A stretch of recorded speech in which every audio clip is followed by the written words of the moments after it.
What's up, everybody? It is that day once again, that Tales of Harbor Day, but things are a little different this time. Our valiant DM Wordsy is not our DM today. He is struggling in the mines, in the salt mines. But yeah, we will carry on in his honor. I am DMing this time around, and I am joined by our valiant action squad beta here to take up arms against the forces of darkness. Uh, Let us go down the list. Uh, if you could introduce the character you were playing, just a freelancer working in harbor. Uh, let us go. Spider, how are you doing? Hello, I am playing as Sarai. Am I audible? Yes. Yeah, Okay, good. yes. I am playing as Sarai, who is an Aasimar paladin who has been cursed with wounds all up her right side that just they never heal and they never stop bleeding. It's not good for her, but she tries to work past this every day and stick to her ideals as a defender of the weak and innocent. Excellent. All right. Next up, Fiona. We're bringing back more Dona, but why don't you tell the people about her? Mordana is a former princess who turned against the monarchy and has just sort of been listlessly floating around since, as someone who has a quite powerful suit of armor for when she needs it, but she's just trying to do right and get by without hurting others too much. All right. Nonagon. You have been here before, but your Yes. character is fresh. Yes, I am Nonagon. I am playing Bo, and she is this very almost hyperactive tiny woman who is trying to start a gang in her college so she can roller skate with people Aw.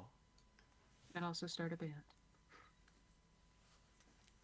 Well, maybe, just maybe, you'll find what you're looking for here tonight. All right, Karn. Bringing back the big guy. Yeah, I'm playing Hyperion, who's just huge and very strong and very straightforward. Hyperion. He looks exactly like he is. Yeah. All right. And last but not least, King Fats the 95th. Hey, Back what's at it. going on? Yeah, back at it again at this the other Krispy Kreme, and I'm bringing back my boy Kim Taeun, uh, loser neat of a ninja who started doing freelancing because his parents threatened to kick him out of their house if he didn't get a job. Well, he's got a job tonight. Yep, Does it pay? Well, it fucking better. at least a little bit. All right, And who knows? Maybe there will be loot. hey, payment and loot. Call that a win-win. All right. Well, uh, so we find our intrepid heroes gathered, summoned by the mysterious Ellen through their kind of harbor's freelancer network to the park behind the Harbor Public Library. It is Saturday morning. Uh, Ellen was uh, kind of vague about what was going on. Uh, Says that there is some kind of monster on the loose is her supposition, but she doesn't know anything about it. Was not able to provide any information in the initial summons, but she's. You are the five that have come. Uh, who? Well, who here wants to talk about if or how they are familiar with Ellen from previous interactions around town?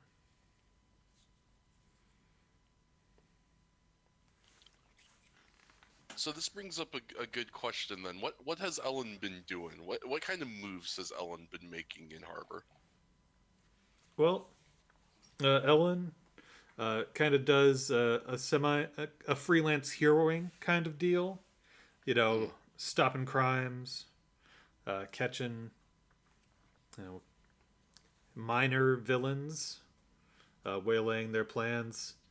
Um, that's how most people in the freelancer uh, kind of environment know her, as somebody who is good at, like, if you've got a job coming up that needs a lot of tech support, she's a great person to call in as a subcontractor.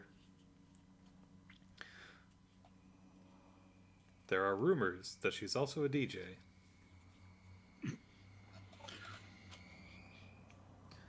I think Mardona and Ellen met when they both showed up to stop the same crime, the same villain, and ended up working together in that. All right. I would imagine there would be some overlap in uh, Hyperion providing muscle in jobs where Ellen is providing tech support. Uh, I think that Sarai is a recent arrival in Harbor, and she has lived a very long time, but is not very used to the modern type of urban setting that Harbor is, and I think that Ellen, with her apparent connections, and Sarai has some very particular accessibility needs, and I think that Ellen has probably helped Sarai both get situated and be able to find access to those needs as well in the past. So Sarai is kind of pretty much ready to do any job that Ellen needs for her. I think Bo had encountered Ellen, not a nightclub technically, but just like a more casual dance club, I think. And she rambled on about her hyperfixations for probably like 35-40 minutes too long. Oh. Well, Ellen was interested. Wanted to hear about the roller skating. For a And the moment, gang. I thought you were going to say roller rink.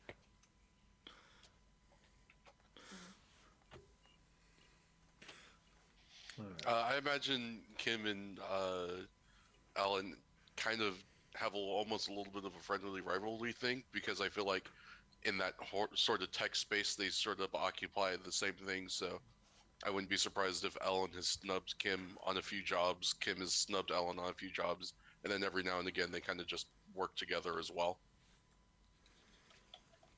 All right. Well, when Ellen, sees Hyperion approaching, and then shortly after everyone else, she gives a big old wave. Hey guys. Hey, Ellen. Hey. Yeah. So, Sarai with her non-bleeding hand in greeting. Ellen shakes it with glee.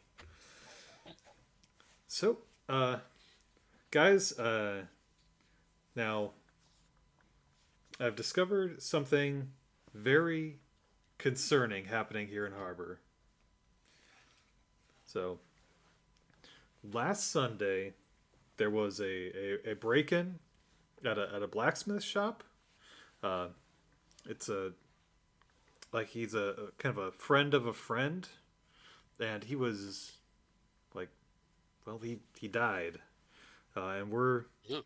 but when I was looking into this, trying to figure out what happened as a favor, it turns out the previous Sunday there was also an attack on a, and then the Sunday before that there was another attack. So we've got nearly a month of somebody is going around and attacking kind of like pyromancers or fire adjacent magicians, magic types.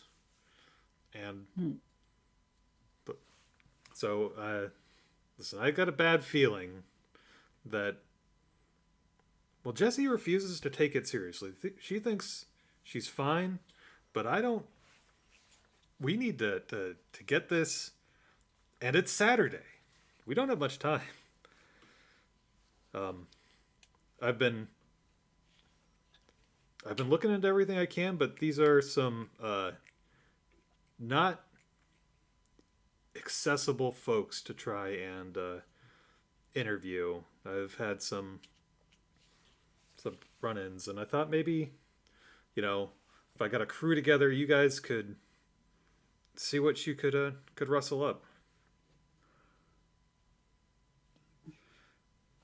Oh, here, Ellen lays out, on the like a table, some information. So, previous Sunday, Zero Wealthall. He uses like Duergar fire magic, in his forge. Does a lot of like custom work and some art pieces. Like if you know some of the street art downtown that kind of looks like big twisted spires, yeah, those are his. Before that, yeah, I know. I love that street art. Yeah. For that, apparently, that's the only one that's like come to the attention of the authorities. Because the one before that was Zohar, the eldest of the Skeleton Mage brothers. He was not killed. I mean, I guess you could say he survived. He's undead. I don't know. Regardless, Dead because of Did they attack, make or him is like yeah, be dead did or what? no, he's Is he just still around. He's undead apparently before I mean, he's been a skeleton mage for a long time, as far as I so know. they didn't make him undead. Gotcha. No. If he's around, that's good. That means we can interview him. Yeah, he's well. She looks at We can Hyperion. interview him, right? Yeah, he's kind of a temperamental guy, and he kind of works on the shady side of Harbor. So I can't. I've had a run-in with him in the past, so I can't go. But I don't think he doesn't know any of you guys, and Hyperion can. Any of you could, or Hyperion, Wardona, you guys could take him if Yeah, necessary. We could. Sarai, I think you probably could too. And the week before that, apparently this one, Glitzo the Great. Do any of you know them? They do like an illusion showcase at the Electrum Club. Is that the scary one? I'm sorry. Is that the scary one? No, I mean, they're.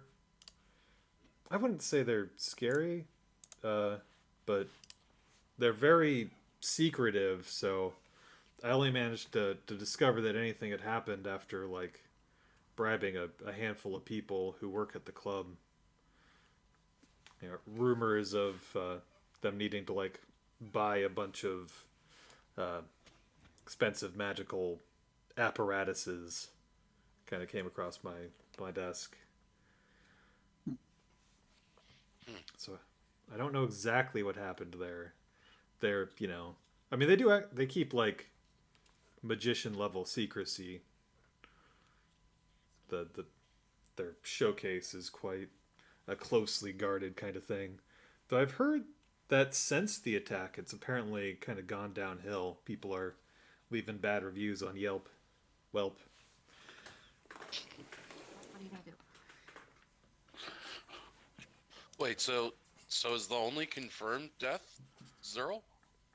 That's that's the only one. But I mean, if they're escalating, we only got like 36, 40 hours until who knows what's gonna happen next time.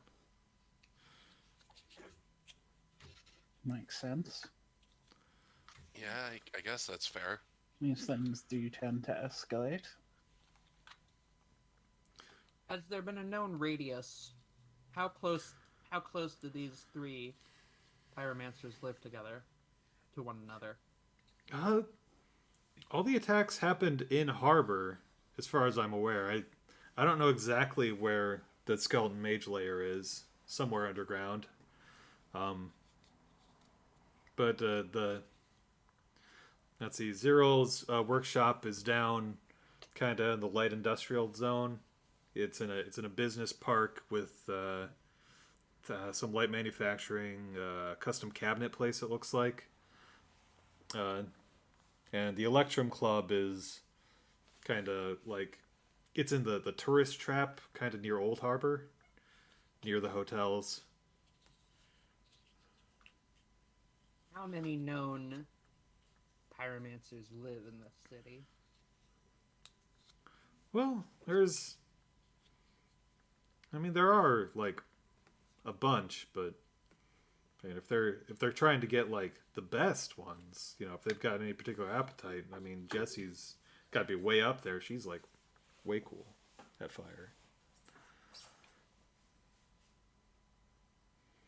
So, Zara was attacked in the skeleton mage dome. Yeah, that's. I mean, I don't. That's what I assume. Like, reports on that one are pretty scant. Mostly, I've gotten information from secondhand accounts of him getting drunk at the Evil Wizard bar, the Anchors Away, and like swearing vengeance on something, and saying that he's gonna as soon that he's gonna do something about it, but nobody's reported anything aside from him getting drunk and talking a big game.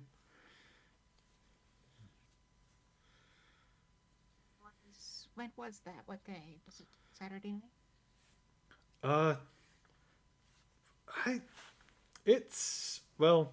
It sounds like he's getting drunk there most days lately. I mean, that might be a good place to start then. Makes it easy to find them.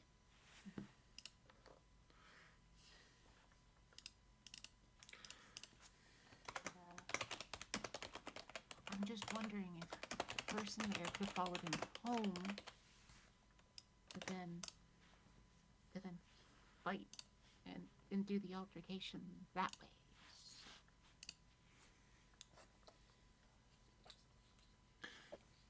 Maybe. Like, I don't. Wizard magic. The magic side of things isn't really my area of expertise, but so then, I was kind of open that maybe some of you guys would have some leads on that end.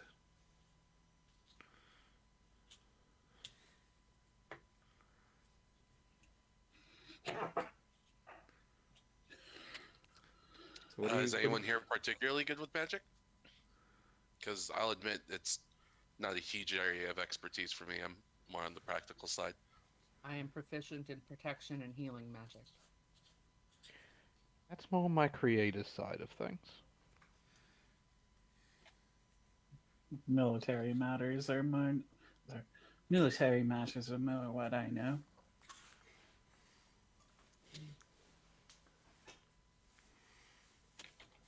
Oh, Well, Well, I mean, I've got a pen. Uh, so no.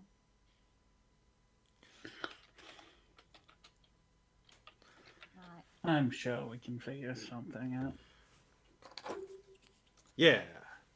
And, we've got like an entire day and a half.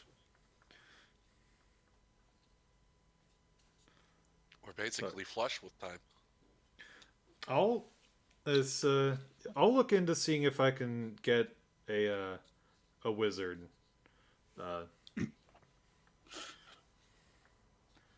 mean, we're lousy with wizards here. I'm sure one of them will pick up the phone. But you guys, look, as if you guys can resolve this, I will pay as much as I am able for your time and any expenses. Uh,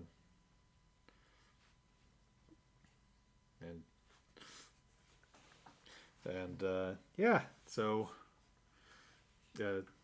where do you guys think you're gonna start?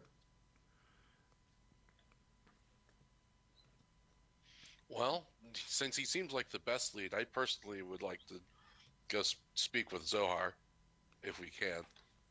I agree. He does seem the most likely to let something slip. Alrighty. Clear most nights. Yeah. Well, let's see. I mean, the evil wizard bar is kind of a 24 hours kind of thing, and it's not like he needs to sleep, so he could very well be there right now. I was Right, actually until- thinking, would Hyperion be able to find out where the skeleton mage lair is via Saturn? Because I feel like evil wizard lairs would have some things in common. Let's see. Do you have a particular role that would, a set of skills that would I think would apply to that? That is a good point. Because that is relying on someone that I did not put on my character sheet because I did not want to have two characters. Well, I'll give you like an extra 2d6 for having an inn with evil skeleton wizards or skeleton wizards. Yeah. Let's see how that. 46. That's a 10. All right, that's a 10. Hey, not bad. All right. Yeah. Remember, if you put S at the end of it, it sorts them automatically. Oh yeah, forgot about that. All right. So you do have like a vague description of the area, but it's somewhere in the kind of the underground, the old ruins beneath harbor. It's kind of like near the lake, and ruins that were once surface level but have sunk. It's a very kind of wet area. Lots of disused tunnels built upon disused tunnels. But you have at least kind of like, some access points in that zone to get into the labyrinth. Classic skeleton mage lair location. Mm.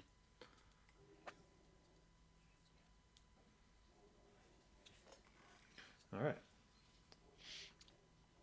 And do we know where the bar is? The Anchors Away? Oh yeah.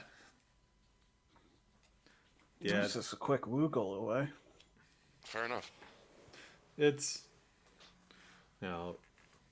they have a negative 5 stars on Welp. maintained with brutal efficiency to keep people away. It is, very much in the. They moved it recently into, the entire building just teleported into the most ruined section of the city after, for the ambience. Yeah, of course. Well then, anchors away.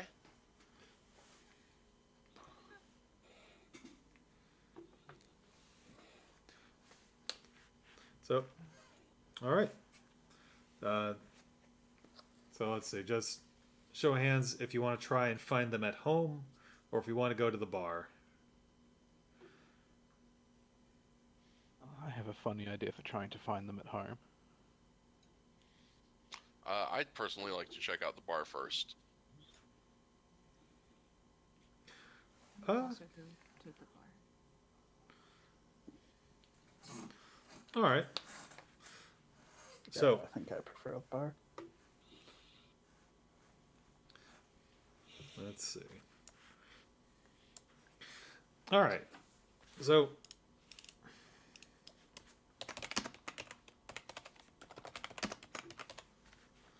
the Anchors Away is notable for its very ungrammatical use of an apostrophe in spelling.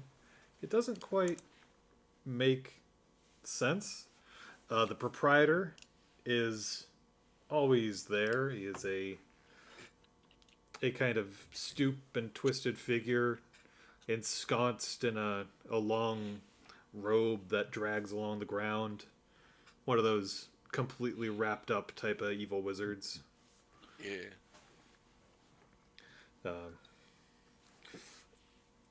Absolutely no visible face beneath his cowl. When you come in, there is only one skeleton mage. Let's see. Who is talking to the proprietor. He does not seem to be here to drink. He appears to be kind of settling something. The room smells a little burnt, and there is an imp mopping up the remains of something or someone.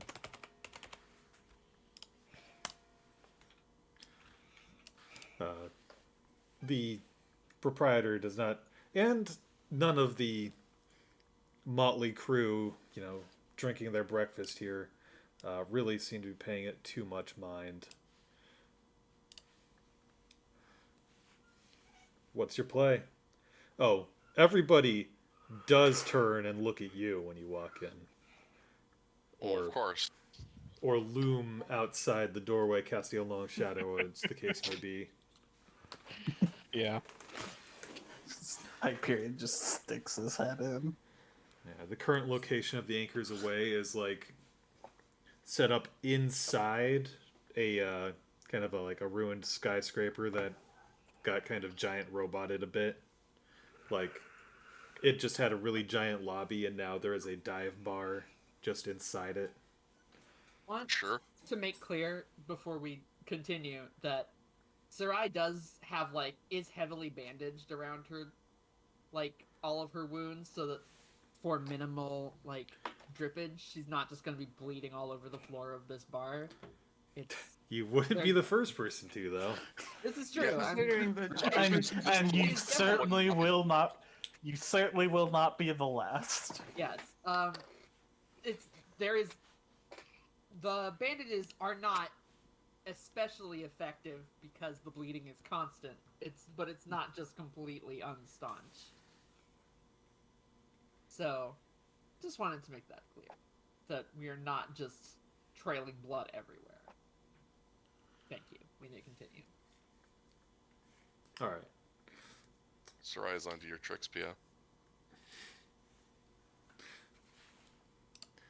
All right. So, this bar is full of the shadiest characters you ever did see. we got wizened crones, we got withered hags, we got people with beards that obscure their entire personage. Um, we have what is probably some assemblage of like gnomes or kobolds or something in a trench coat.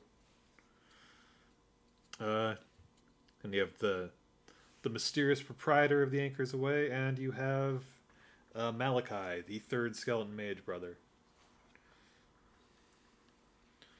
Identifiable to us as such. Oh, sure, everybody. Well, He is a skeleton and perhaps. he is a mage, so I mean, yeah, that'll get you there. I just want to, like, is it one of those things where Malachi is well known enough that we could, at a glance, be like, oh, that must be Malachi, or would it, could that possibly go over our heads if we don't have the info? It might. I feel like in the freelancer community, you're at least vaguely aware that there is a set of 4 skeleton mage brothers that all have all like laser focused on being mages of one particular element. Yeah, and then when you look at this dude's whole deal, kind of seems like, well, who else would he be? I may not have seen the electric skeleton mage, but that sure is an electric skeleton mage. Yeah, and how many electric skeleton mages can there be in one town? 3. I guess. But this one is the most focused on all 3 of those.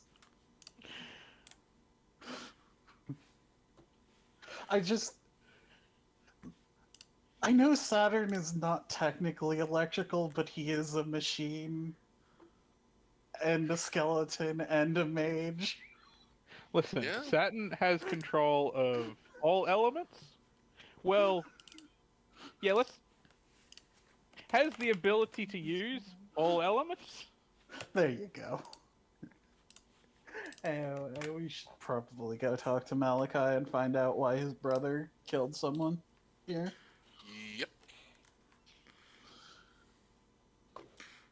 I guess I'll go do that. Well, I can't get any further in. Yeah, that's fair. I go do that. I go to is 3'8". I'm just trailing behind. I'm glad we've sent our 2 least intimidating members. This will work out excellently. Mardona Did an will also issue go arise? along. As combat capable as Mardona is, she's not actually that intimidating. Sarai is going to stand at a distance and just kind of watch in an intimidating manner. All right. As you approach, you see Malachi has laid down like $300 in 20s on the bar, and the proprietor looks at it and then looks at him, and Malachi sighs and keeps peeling them off until the proprietor nods. Ugh. Some people are more trouble than they're worth. Take it this is regarding your brother?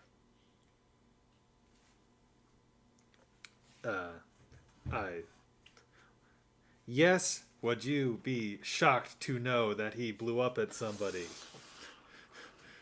No, Not particularly. really. Really had a fiery rage, that one? Yeah. Yeah. I started the puns. It's not our fault. We were actually hoping to talk to him about what happened. We've been asked to look into the whole attempted murders or successful murders of pyromancers. Shrug. Oh. Huh. So you're on the trail of the thing, huh?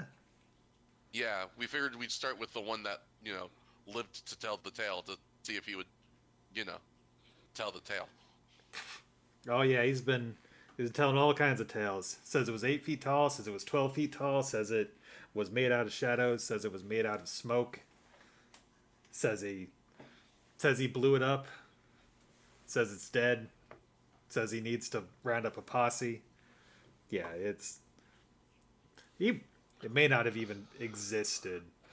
I don't know. Gideon backs him up on it, but Gideon always backs him up. Has a bit too high a body count for something that doesn't exist. We're at a Oh. confirmed one at least. Really? Maybe two. So huh. You Well- know, Zero Wellfall?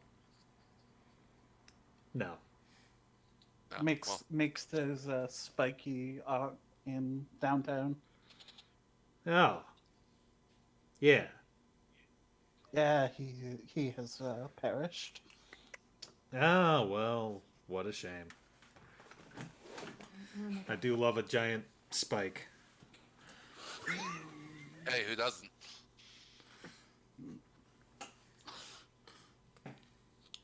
And there's also a rumor that he might have gotten, or whatever this thing is, might have gotten Glitzo the Great too.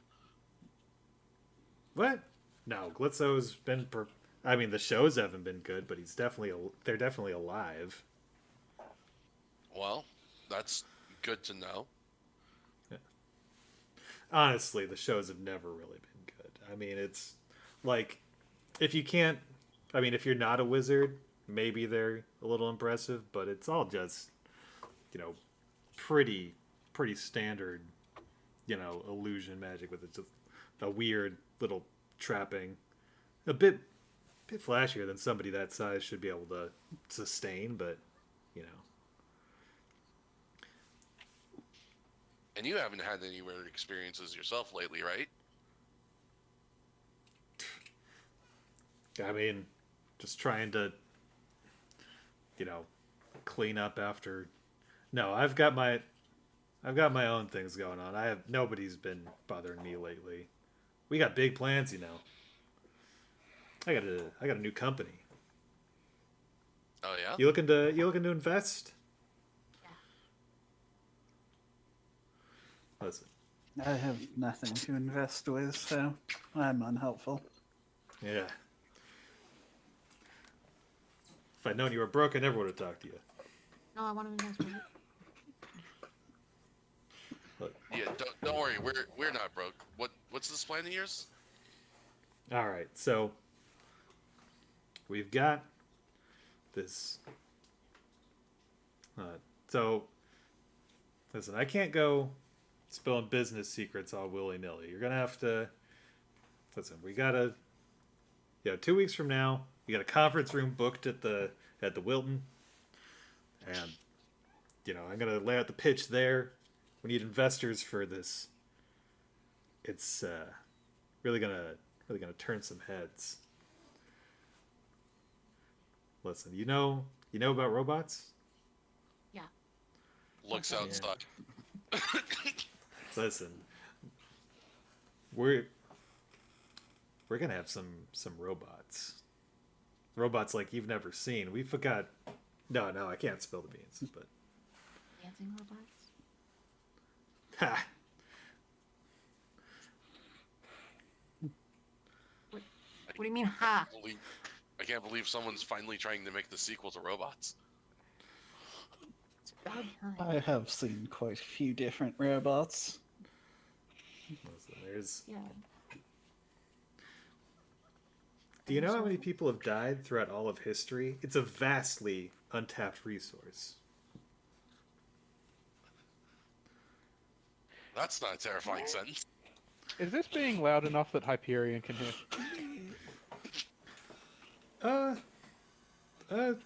It's not particularly quiet, and I don't know. The rest of the patrons are generally being, kind of keeping to themselves.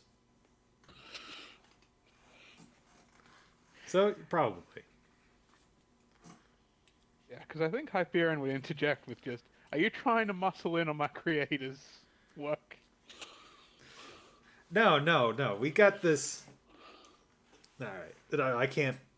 But have you ever heard of Tetra the Heretic? Yeah, we've got her stuff. It's gonna be, in my yeah. Why was We she a got- heretic? What? The heretic? Like, why? Was it because of the stuff that you have? Because you said you have the stuff? Yeah, she was branded a heretic for her views on, well, everything, and then she then suffered her fate, but you know, we've look, if you want to know more, you got to show up at the pitch meeting. You got to I'll show up at buy the pitch meeting. got to It's buy a just- ticket. Well, how much is a ticket? I'm already investing. Like, if I'm already investing, I should be able to get the ticket for 10,000 $1,000 what? dollars. Yeah. No. That's like, I don't know. Is that you We're trying? gonna Is that how you fundraising? Just with ticket purchases, or do you want people to invest on top of that? It's not a good business strategy. You have to prove that you're serious. Okay? You could be serious and just not have $10,000. What if someone's really serious but has 10,000 or like 500,000? Or Then you can go lower find your number. own well of ghosts. what? This well of ghosts is only for people who have $10,000. What? Well, that's pretty much the information I needed. Morgana files that one away for after I find whatever's killing these pyromancers. That's next on my list. Yeah. You should take some business classes. They're not very interesting, but I tell you, if you're going to go into business, you should take some. I have an MBA. Get out of here. I have no time for you. No time for any of this. We have a manufacturing process to revolutionize. Do you know where your brother is to ask him more directly? It's probably look. He's should be sleeping it off back at the lair.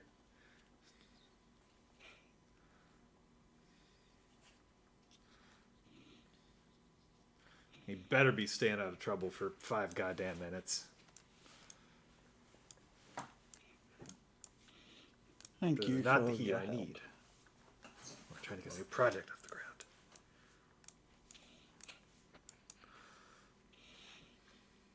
Good luck with your ghost well, I guess. I got them the meeting. All right. So you have confirmation that Zohar is back at the lair.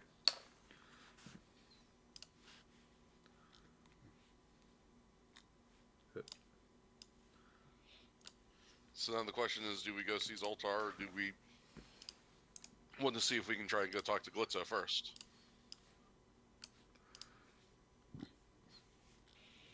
That We don't is have the question. exact location of Zohar, do we? We don't know we have like a vague No. idea where Zohar is, but we don't know exactly where he is. We know the roundabouts enough that I reckon Hyperion is loud enough to make him appear. Shout into the tunnels. That was in fact my idea. Well, I mean, that could work. I was thinking maybe we go for Glitzo because, like, if we know where they are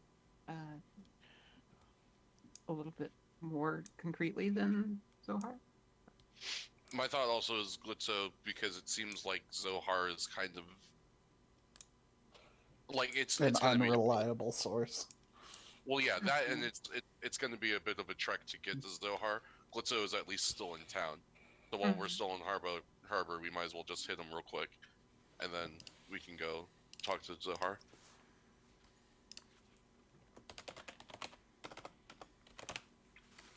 All right. Sounds like you're heading to the Electrum Club.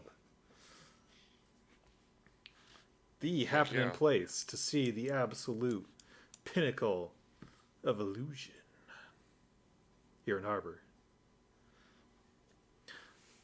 That's right. Every Thursday night, your senses are wowed by the by the star weaving of Glitzo the Great.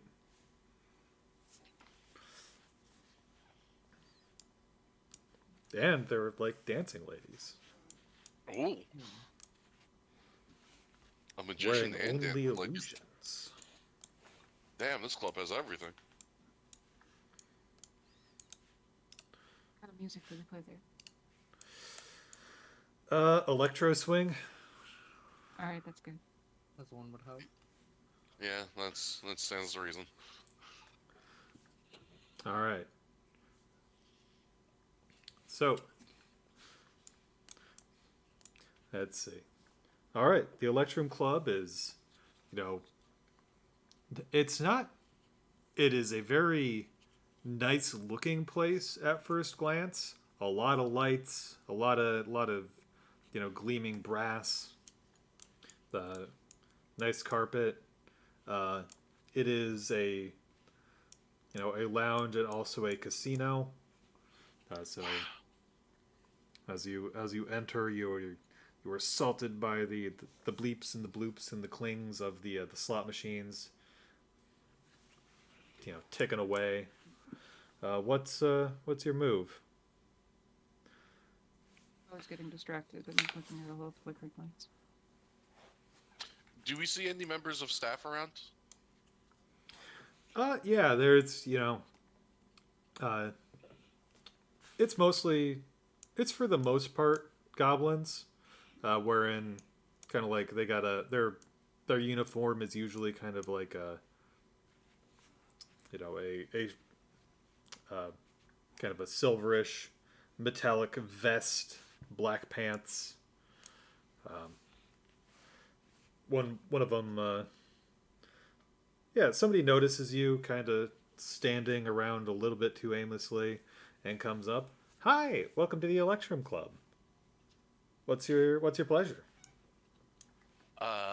We are actually hoping to maybe speak with Klitzo if it'd be possible. We want to talk to him about the incident he had, if that'd be possible.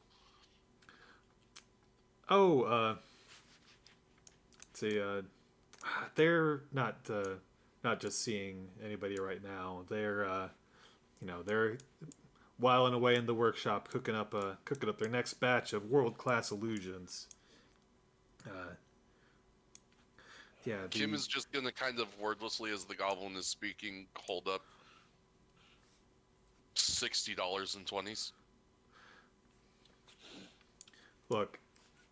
So, the goblin pockets that. It's like, I'm telling you, Glitzo's not seen anybody. They're up in their workshop on the roof. People always, the door is. It says there's an alarm, but that's not actually true. People disabled it because they keep taking their smoke breaks up there. Yeah, I'm. If you need me, you can find me around the bar. And I hope you enjoy your stay here at the Electrum Club. Do not get in trouble. Certainly. All right. Time to find some stairs, I suppose. Should be easy enough. And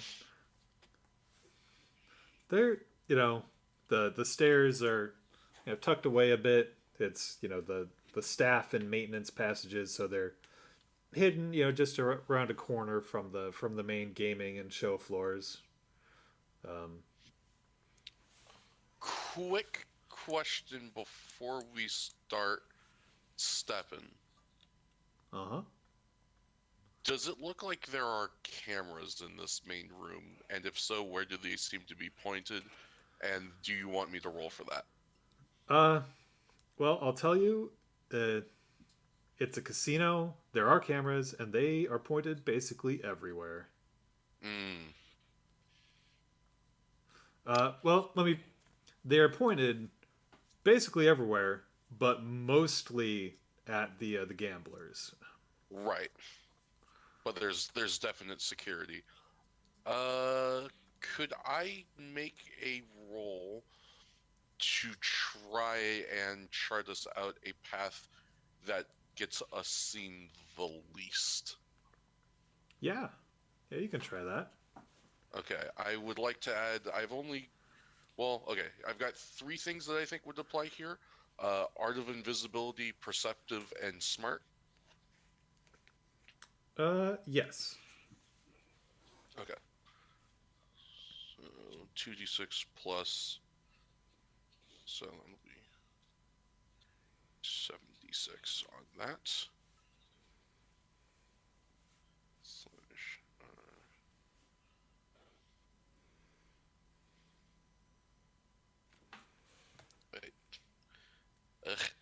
hardly see this. I actually just straight up can't see it.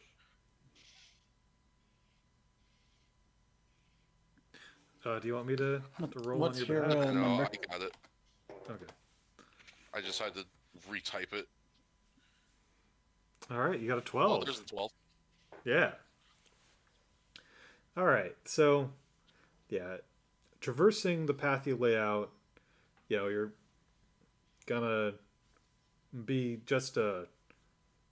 They'll catch only the barest glimpses of you as you make your way to the staircase. And Great success.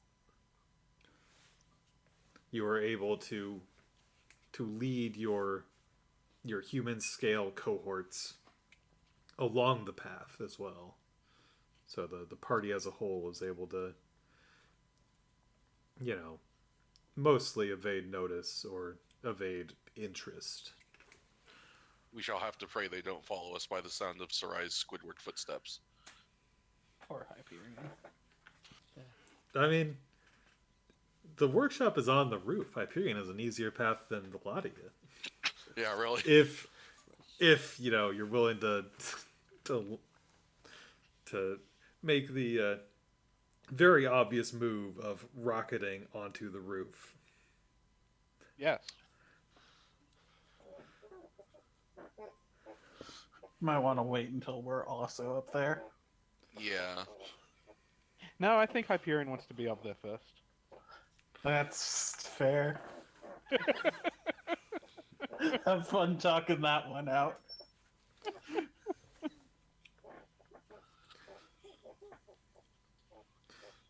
All right. As long as you don't break anything. Well, while everyone else takes the stairs, Hyperion ascends. Hyperion, the least likely to break anything. Listen, I said what I said. This is no longer for me to figure out. Hyperion is the one who needs to figure out how to not break anything. Well, the thing also about Hyperion, right? I don't have the endurance use on flight anymore. I could just hover off the side of the roof. I don't have to actually land on top of the roof. There you go. Figure it out. I'm not touching your roof. All right.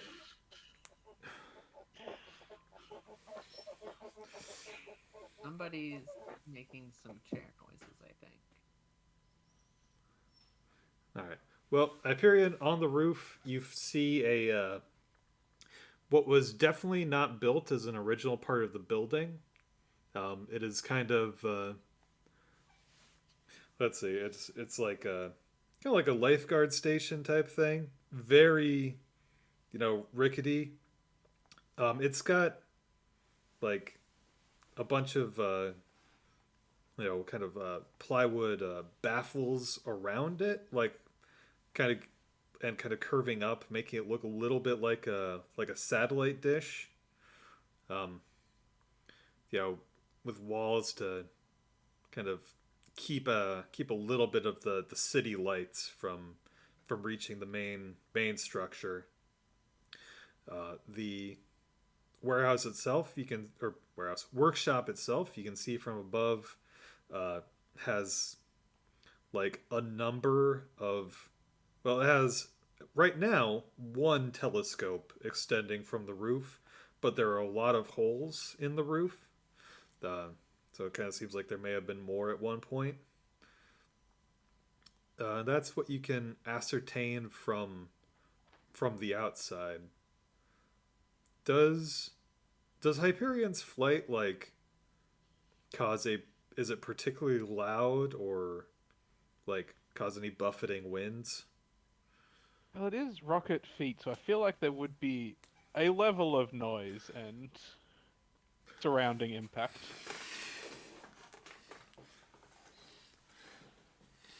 All right. Well, as you get kind of close to the workshop, you hear an anguished and distressed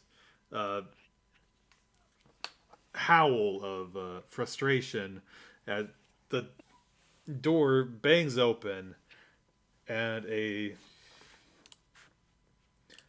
a goblin looks around wildly and then spots you and goes, "Are you kidding me?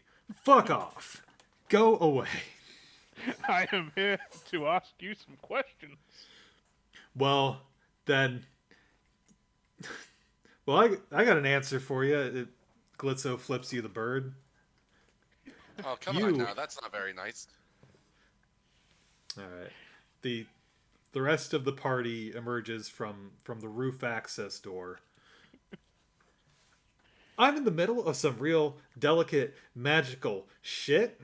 So So it sounds like you should answer my questions so that I can leave. There was an attempt on your life recently. what? No, I wasn't even here. We were informed that there was an attempt on your life recently in the past 2 weeks. You think they were Unless it was an That's attempt on actually someone else's 3 life. weeks ago. Oh, I mean, you think that was an attempt on my life? I mean, Was that's it the not? information we were given. Was Look, it not so- an attempt on your life? Some hooligan broke into my workshop, smashed all my gear, and stole some stuff. Sorry, what? What was that last part? Somehow, huh? I don't hear so good out of my right ear. Can you say that again? Look, they stole my juice. Your juice. Yeah, and I'm not gonna have enough juice for my next show if your giant friend keeps rattling the apparatus. So Does Hyperion, the juice keep have rattling- anything with fire? well, in like a mythological sense, yes. What does that mean? Hyperion, keep rattling the What apparatus. does that mean? Well, they say like that starlight was the first flame, the flame of creation. Oh no.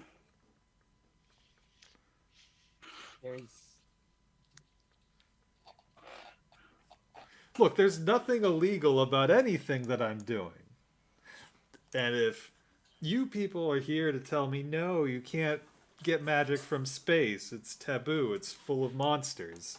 Well, listen, I've had no problems, no accidents until 3 weeks ago when somebody, like, came and banged the place up.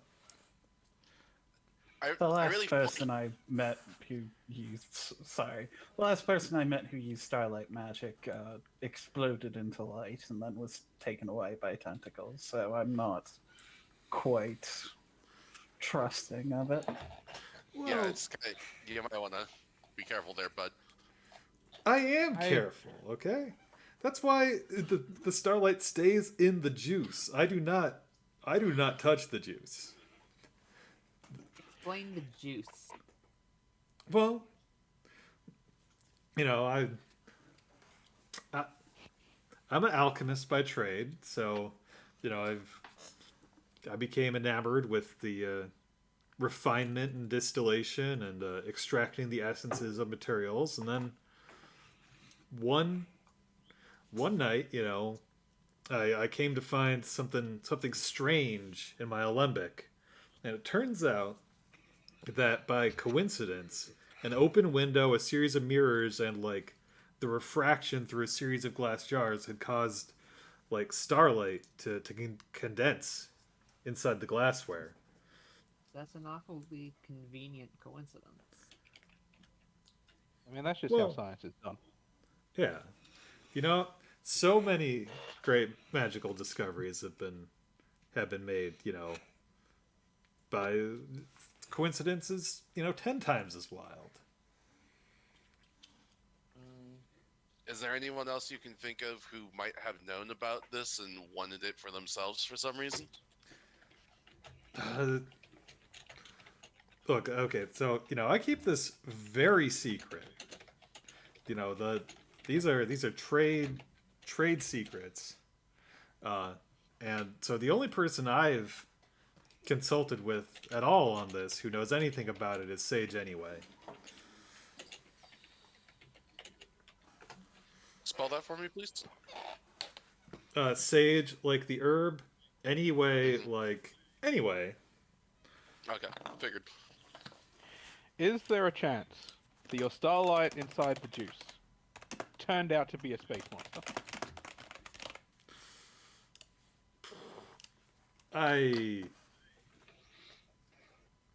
I mean, it was. I didn't see any space monsters when I locked up the workshop before leaving. And the Glitzo, gestures at the door to the workshop, which uh, is new. Well, they did bash in from the outside, so no, this is not my fault. I resent the implication. I would like Uh, to. Listen, accidents happened. It could have been an accident. Not blaming you if that was the case. Just need to be clear. I would like Yeah, to we're back we're up just a trying to little figure bit. out stuff. Yeah, You claim that no attempt on your life was made. I mean, no, I didn't. Like, I came in the next morning and found that all my gear had been shattered and all the juice was gone. So you did not witness the break-in. I did not. So you don't I've actually been know thinking no about attempt this of a your lot. life was made. I mean, presumably, if they wanted to kill him, they would wait until he was here. I guess that's fair. Yeah, this seems like it was probably more of just a resource run. Perhaps it is not coming at fire mages, but rather something they possess. I mean, the thing about fire mages, they all got fire. It's true. Yeah, I was gonna say at that point the question is, what did Zero have that they would have wanted? I mean, he is a smith. Or he was. Yeah.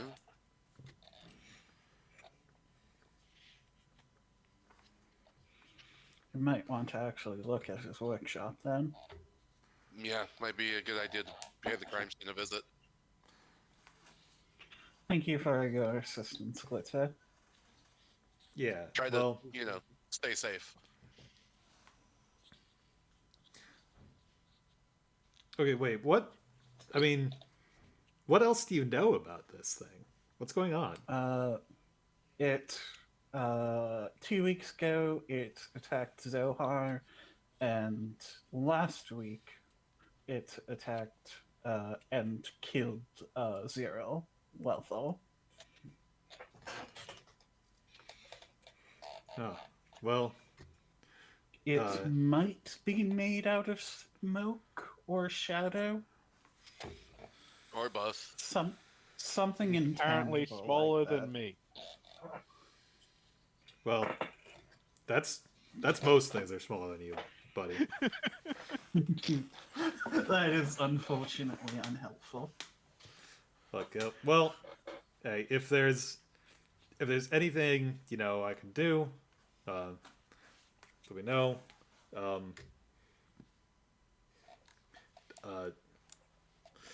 but yeah, if I'm kind of trying to scrape together, just enough to get next week's show, to exist. So I got a lot of If we come across its juice when we stop it, I'll return it to you. yeah. Well, thank you. In the meantime, you have been very helpful, and keep yourself safe. We have no idea if that thing's going to come back for you or not. Hyperion's volume just slowly decreases as he slowly descends. That is not what happened. I was about to say, Hyperion said, "Thanks for answering the question." Shuts off the rocket boots. As he very quickly descends. Hey.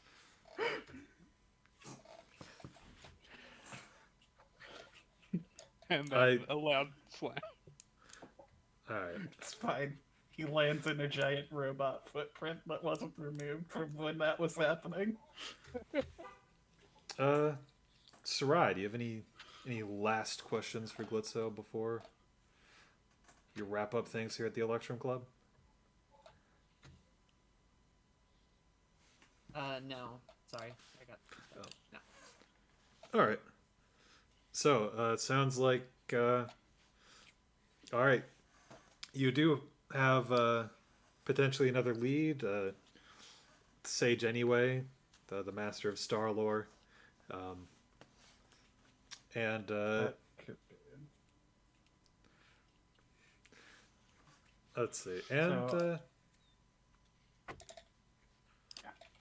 potentially going to check out the crime scene. I think I want to go to the crime scene before, but I do want to talk to Sage anyway at some point.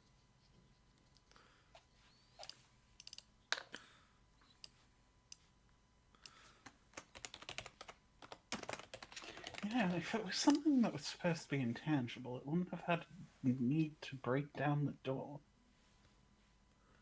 Right. Maybe it was for fun.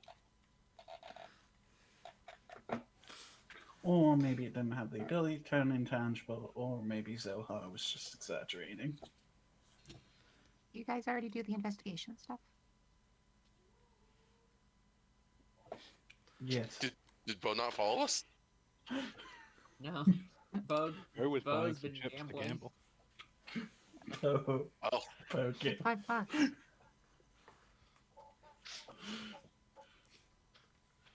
Hold on. yeah, we got some info. We're gonna go check out the crime scene now. You'll have to fill me in on everything as we go. Get to the crime scene. And then we did. Bo, Yeah. did you gamble? Yeah. All right. How I roll a Oh, flat D. Someone's gonna have to roll some bones. All right, let's. I'm sorry you've lost $50. That's fair. Rip. That's understandable.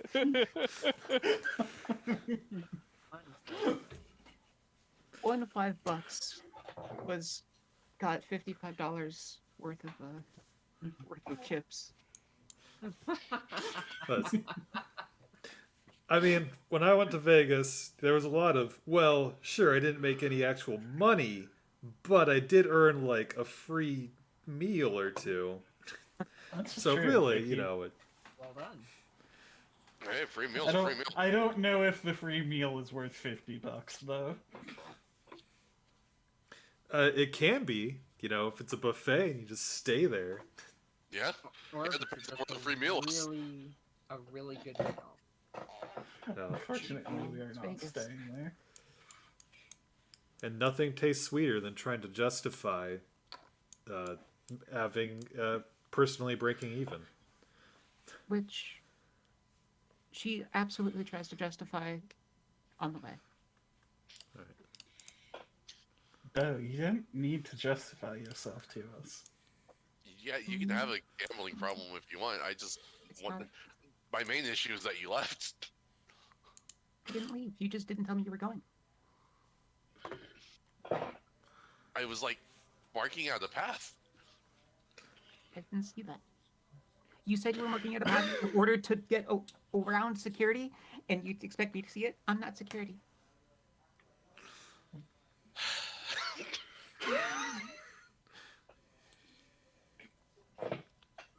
All right.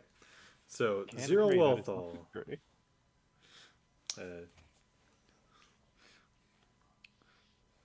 So, Zero's workshop is, it's not like, it's in a little business park, but it isn't signposted at all.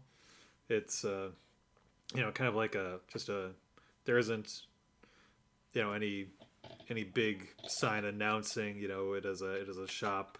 It's not really on the sign out front. It's kind of a thing where you have to know to know.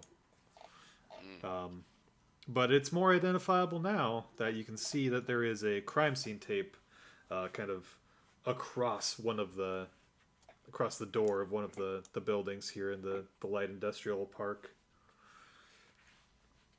But there does not seem there is no one visible like keeping watch.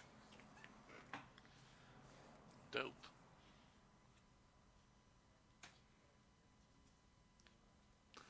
What do you do? Uh, I'm gonna go send a little duder out ahead of us just to try and slip in and investigate and make sure there's actually no one there.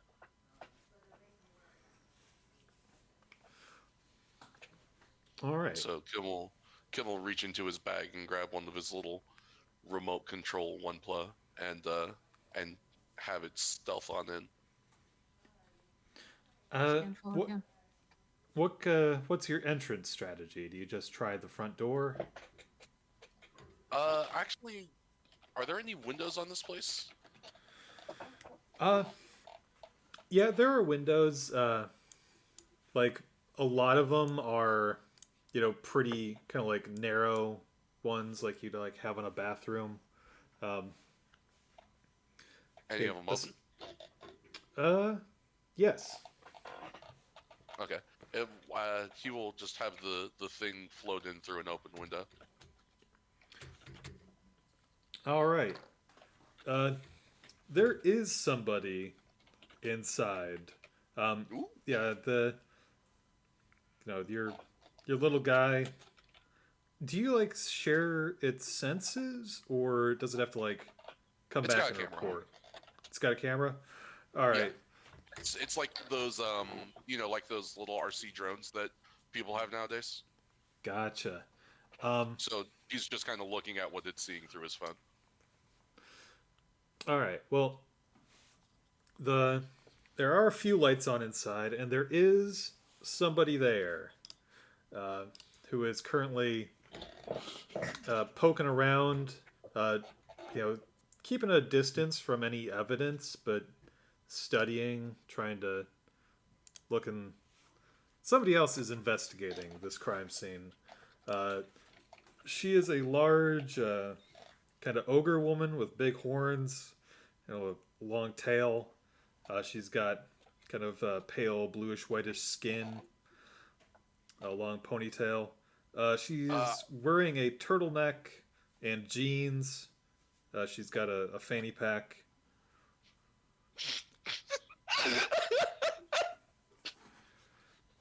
It is Dalagiri, uh, the Scarlet Osprey sergeant from last time. yeah, I was gonna say I should recognize her, right? You do. I was You I was suddenly doubting myself too.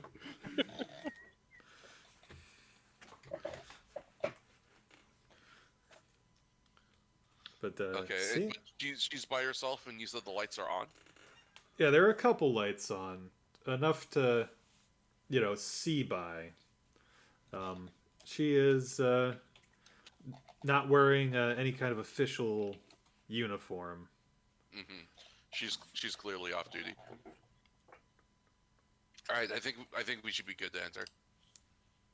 And Kim will lead the group into the place. All right, the front door is indeed unlocked. Uh, you know, inside, it's there's not like there's like an office and a bathroom, kind of like their own separate little rooms in the back of a large workshop space. Um, it is. You get the feeling it was probably pretty chaotic in here. No, I take that back. You get the feeling that everything was once upon a time very ordered in here. You can see like on the walls, that tool organizing thing where you hang them on a hook and you draw an outline around it. So everything has a very clear place, and very few things are in their place.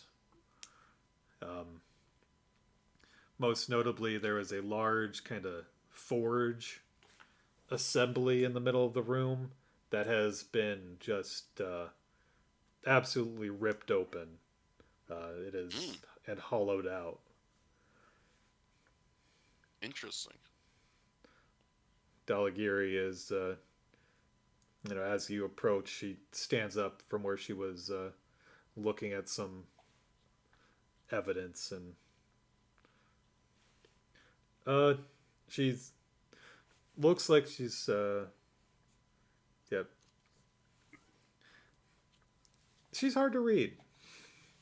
What her expression is until she recognizes Kim Mordona and kind of just closes her eyes and sighs. Yeah, she recognizes Hyperion entirely by 1 foot in the shadowy casts in the parking lot. I do not remember how that fight ended last time. We kicked her ass. Yeah, it I remember. didn't go to finale. Yeah, Hyperion was entirely fought Dalagiri. I remember that, but I don't remember how the actual end of that fight went. Is what I meant. I think you had hit her until she stopped moving, and then Astronaut Boy exploded. Yeah, that sounds about right. I feel like there was something a little more cordial than that I do not. I know Shock We told her took to one quit big the hit and then was bunch. like, nope, sorry, out. Yeah. She Anyway. was still up at the end, and we told her to quit a whole bunch, and she said no.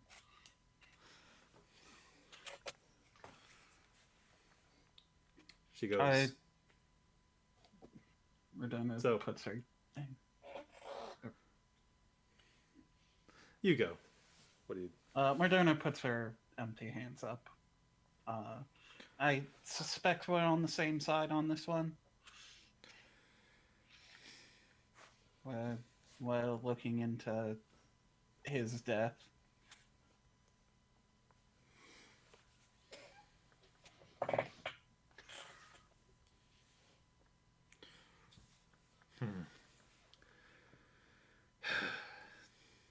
Yeah. What do you know? It appears to fit a pattern of 2 weeks ago Zoha was attacked, and a week before that Glitzo was. So Well, more so Glitzo stuff than Glitzo. well, yes, Glitzo was robbed, and it appears to form a pattern. You know if Zero had anything that might have been star powered in here? No, from what I was able to gather talking to his apprentice, he had some. It's it was like a rock that he had torn out of said apparently it was the heart of some kind of fossilized ancient fire beast passed down through his family for generations, and used it to fuel the forge.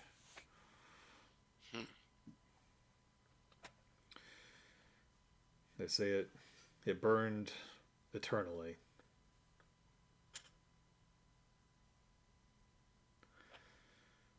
Perhaps it's not the starlight, but it's something trying to ignite itself or Yeah. fuel itself. That's certainly the vibe I'm getting. Yeah, so I didn't find out about. You say there were other attacks? Yeah, as we don't have rock solid proof they're related, but Zohar was attacked previously, so that's a lot of fire magic people getting attacked in quick succession if they're not related. This is this is my responsibility to deal with, okay? He was one of my men.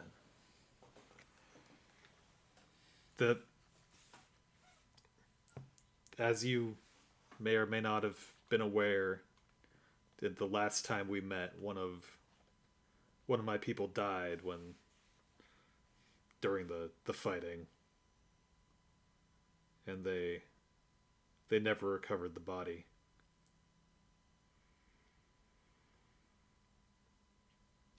And you think it's the guy who died who's doing this? Are you referring Yeah. to the astronaut guy, or did someone else die? I believe the What- astronaut was the only one who died. No, one of the soldiers, Okay. Non's character, just murdered the shit out of him. Sure did. Oh yeah. Whoops, forgot about that one. Polaris was a outside contractor. Della feels no Polaris, loyalty to that guy. Madonna probably would have remembered that, as that's recent enough.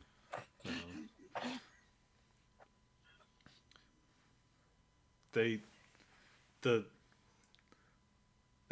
tried to get a fix on the locator on his combat gear, but they weren't able to resolve any signal until they picked up a ping last Sunday right here. Kind of, they've lost the track, and I'm trying to pick up the trail. Ghost.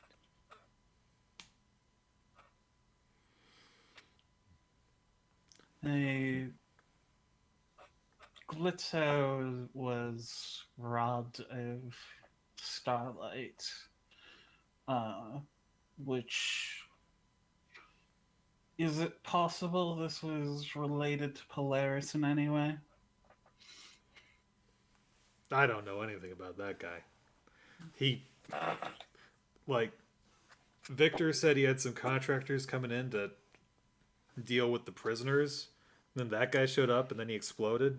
I'm just trying to recover my man and put him to rest. Maybe it's related to that guy. Maybe he's screwing us over one last time from beyond the grave.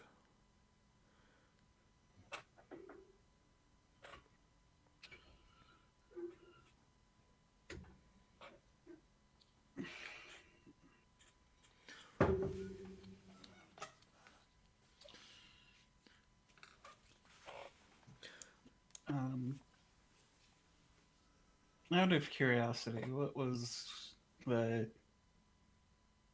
scene like when you got here? Was the entrance forced, or...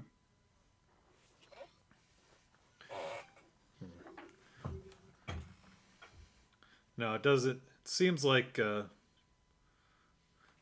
Dalla, I think the forge was forced from the inside. I think it came down the chimney and then burst out. She points at there's a bunch of spent shotgun shells lying around. Each one has like a little placard from when the CSI was here. Zero tried to attack it, but she points out like a bunch of holes that have been shot in the sheet metal sides of the building and ceiling. Just nothing seemed to hit its mark.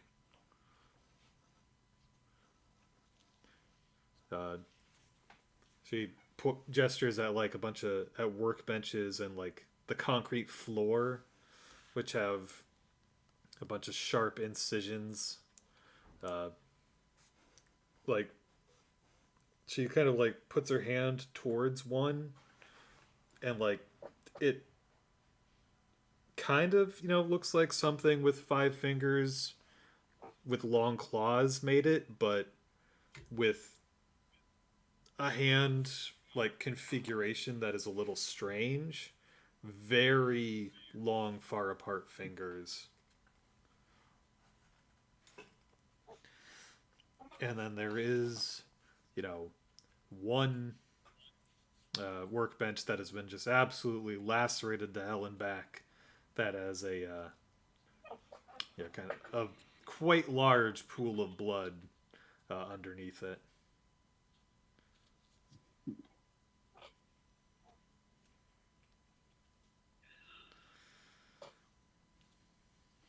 The So, the workbench that got super messed up with the blood underneath it. What section of the warehouse is that located on? This was like kind of directly across from the forge. so bursts out from the forge. Particularly, Zero is standing over here, shoots it as it runs or explodes out from the forge to attack him.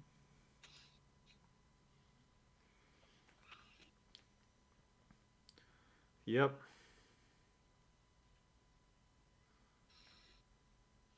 The question is, why kill him? And why is he the only one who died?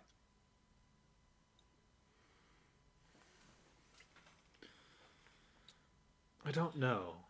I mean, Is there anything special about the shotgun shells? uh,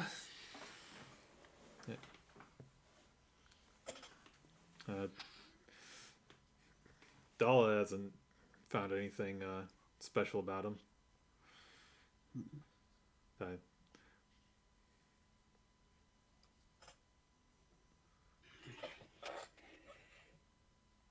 Might I make a roll to see if I find anything? sure. Throw smart and perceptive on there? Yeah, go for it. Here I go, rolling again.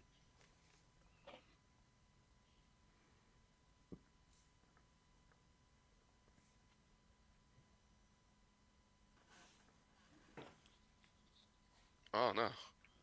6. You do get a 6.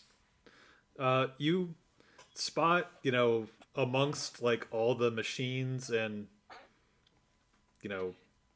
workstations of the workshop, you find a. It looks like Zero loads his own ammo, and you find some shotgun shells that had been made but not fired, and like it appears that he like casts his own uh, iron buckshot instead of the traditional lead. Interesting. Could be Faye and felt threatened. Well,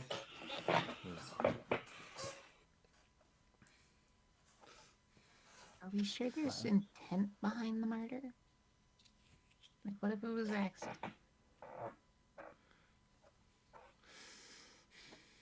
Possible, but considering the other events, probably unlikely. Zoha claims that he attacked it, and I believe him. So, I doubt that he would not. And it didn't.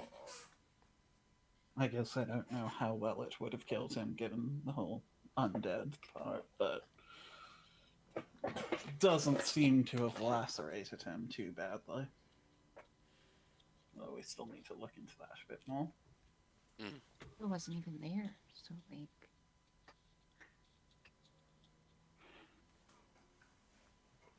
One sec. Moderna will go outside the building and ask Hyperion for a lift up to the roof. Yep. And check out the chimney. If it came down there, perhaps it left some evidence. Mm.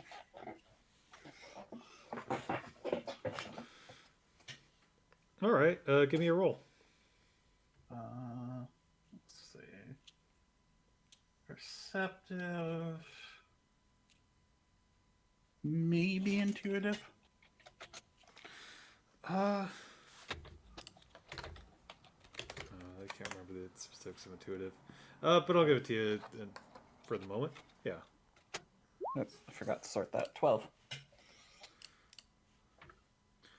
All right. So the chimney was not designed to accommodate anything going down it the size of a dead person, or larger. Um, it did have to like claw it open and force its way in. So there are like claw marks, and there are shreds of Scarlet uniform kind of hung on the jagged metal.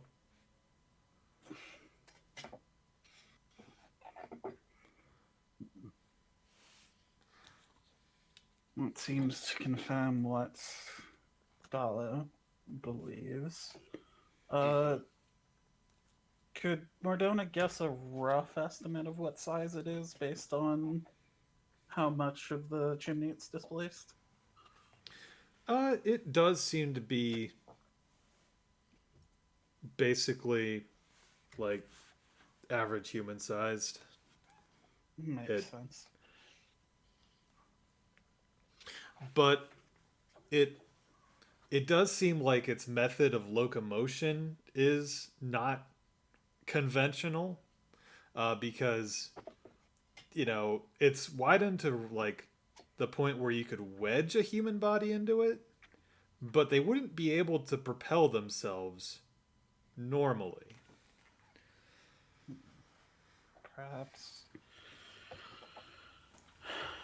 either some sort of propulsion or dragging themselves with claws. Mordana will come down from the roof and share with everyone else what she found up there.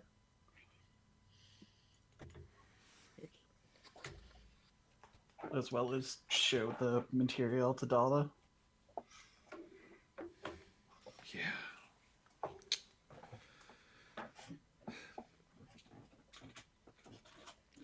That is confirmation.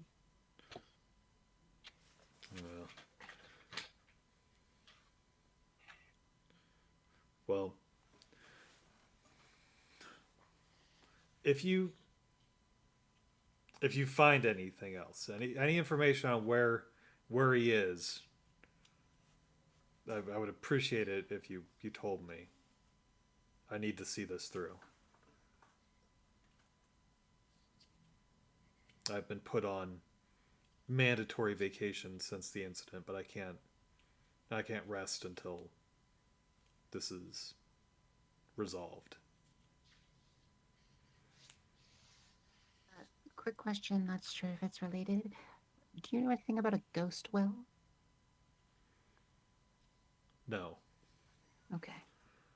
Just don't want to. I want to make sure they're not the same thing. No, I don't know anything about any ghosts or wells. That's fair. Wells are pretty old. I think the ghost well is tomorrow's problem, not today's. Well, I guess Monday's, because this is technically tomorrow's problem. Wanted to.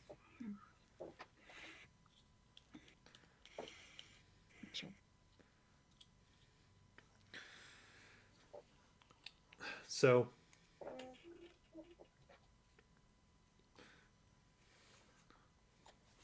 Dala is. It looks like she's pondering whether or not. How involved she actually wants to get with you bunch. We could certainly use an extra hand.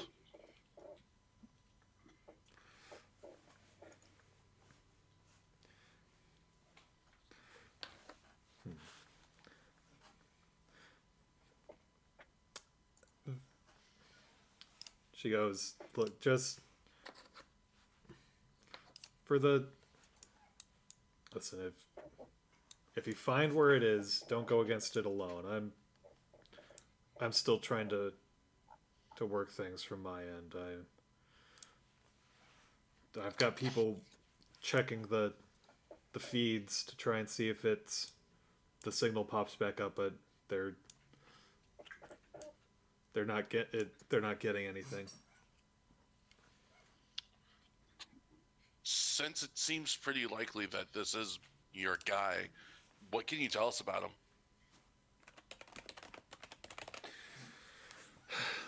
He was,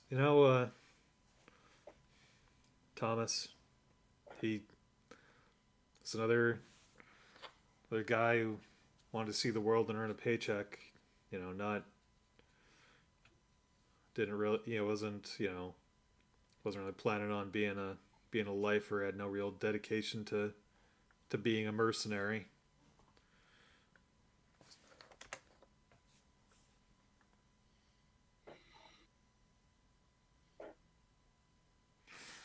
He was really picky about his radio stations. He would gripe whenever we were in transit if you couldn't pick the radio station. 76.1 T-Jam. Harbor's #1 music station,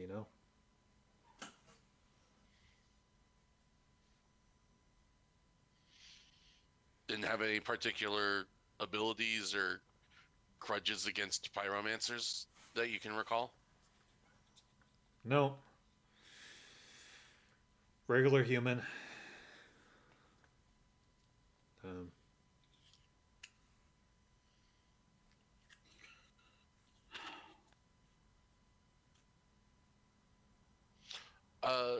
Pio, can you remind us, did we witness the passing of this person? And if so, how did it happen? I don't remember. I think broken neck, probably. I don't know. It was like just an attack that did like 4 times his health. Yeah, Ah, I think broken okay. neck sounds about right.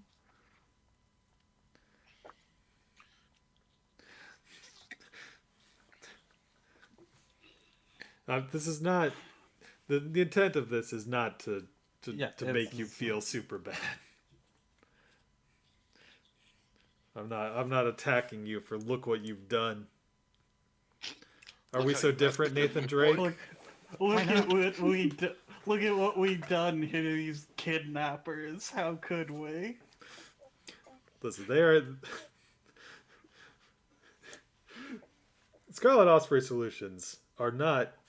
They have made some decisions when they put on that uniform.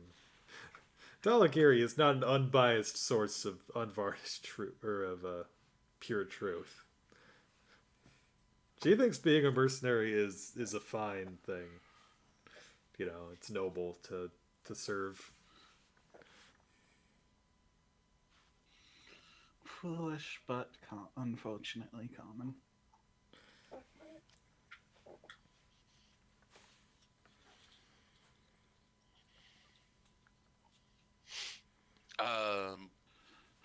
And they confirmed that it was his signal that they were picking up, or did they just confirm it was a signal of someone in SOS? It was definitely his suit. Okay. That leaves us with 2 leads. Either get the words directly from Zohar instead of his brother, or find Sage anyway. I think it's about time we talk to Sage anyway, or Zohar. I do want to talk to Sage anyway at some point, but I think we need to hear from Zohar what happened. All right. So so Dalagiri redates Thank you for again. your assistance, Dalla. Good luck. We will contact you. Mardona will ask for her number to contact her. Dala will hand it over. Woo!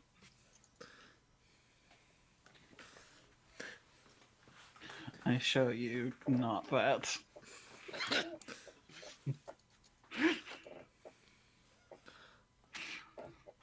least not until she stops working for the snouts. Fair enough. Well, it sounds like Scarlet Osprey Solutions is she's having a rough time lately. So perhaps in the future, who knows? Yeah. But maybe Scarlet Osprey Solutions must be stopped chapter 3. Once I pop that off. Scarlet Osprey Solutions has been stopped. Now what? Listen, the red bird is eternal, but perhaps a specific incarnation can be stymied for a time. Or changed. Oh, you want to take control of it and change it? Yeah, that won't go badly. No, yeah, Mordona is not a fool. Mordona has been down this road before. But what if my private military company is like the good one?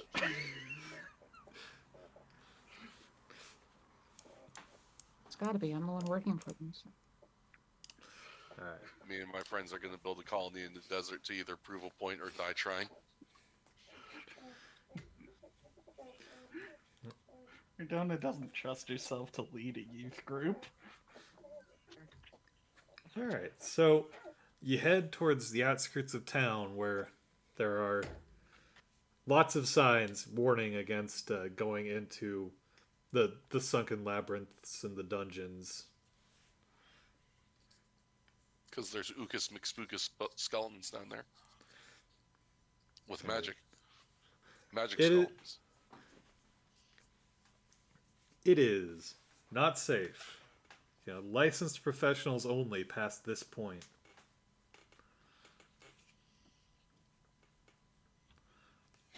Are you a licensed professional? I definitely have a license. I am a professional and I have a license. Yeah, I have a license too. So. Well, sounds like you're good. Yeah, we can go in. All right. Hyperion had a plan for locating skeleton mages. Yeah, the very intricate and detailed A plan. foolproof plan that has no flaws whatsoever. Exactly. What could Of possibly be very go loud wrong? and call him out.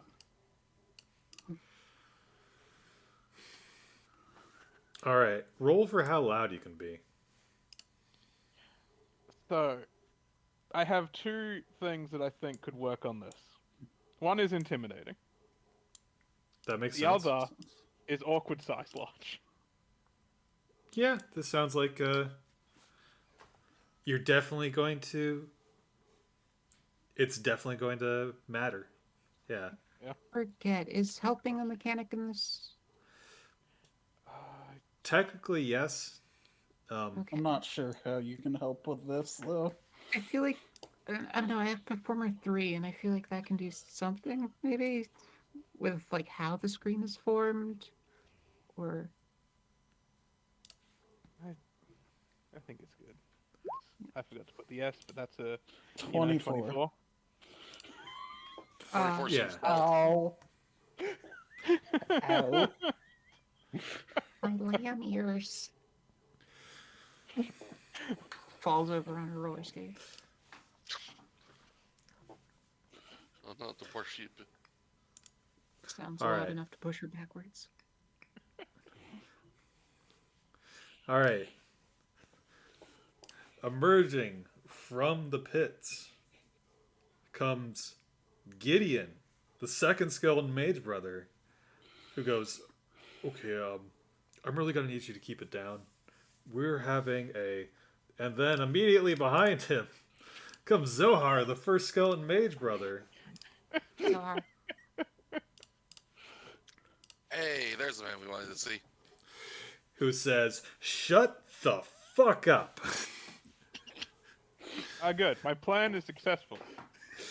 Your plan, It's get your okay. ass blown up. You are really tall, aren't you? Yeah. So I'm gonna let you off with a warning, just this once. You could kick my ass, so I'll let you off with a warning. I am the first skeleton mage, brother. I'll have you know. Yeah, we Master were of fire. That's Why were kind you of why we attacking wanted me, to talk Ghost? to you. I'm sorry. You were attacked Yeah, like last Sunday, 2 Sundays Why? ago, I think. 2 Sundays ago. Yeah, Zohar says, "Oh, sure I was, but I kicked that thing's ass." Gideon Not what I asked. notably does, kind of looks to the side.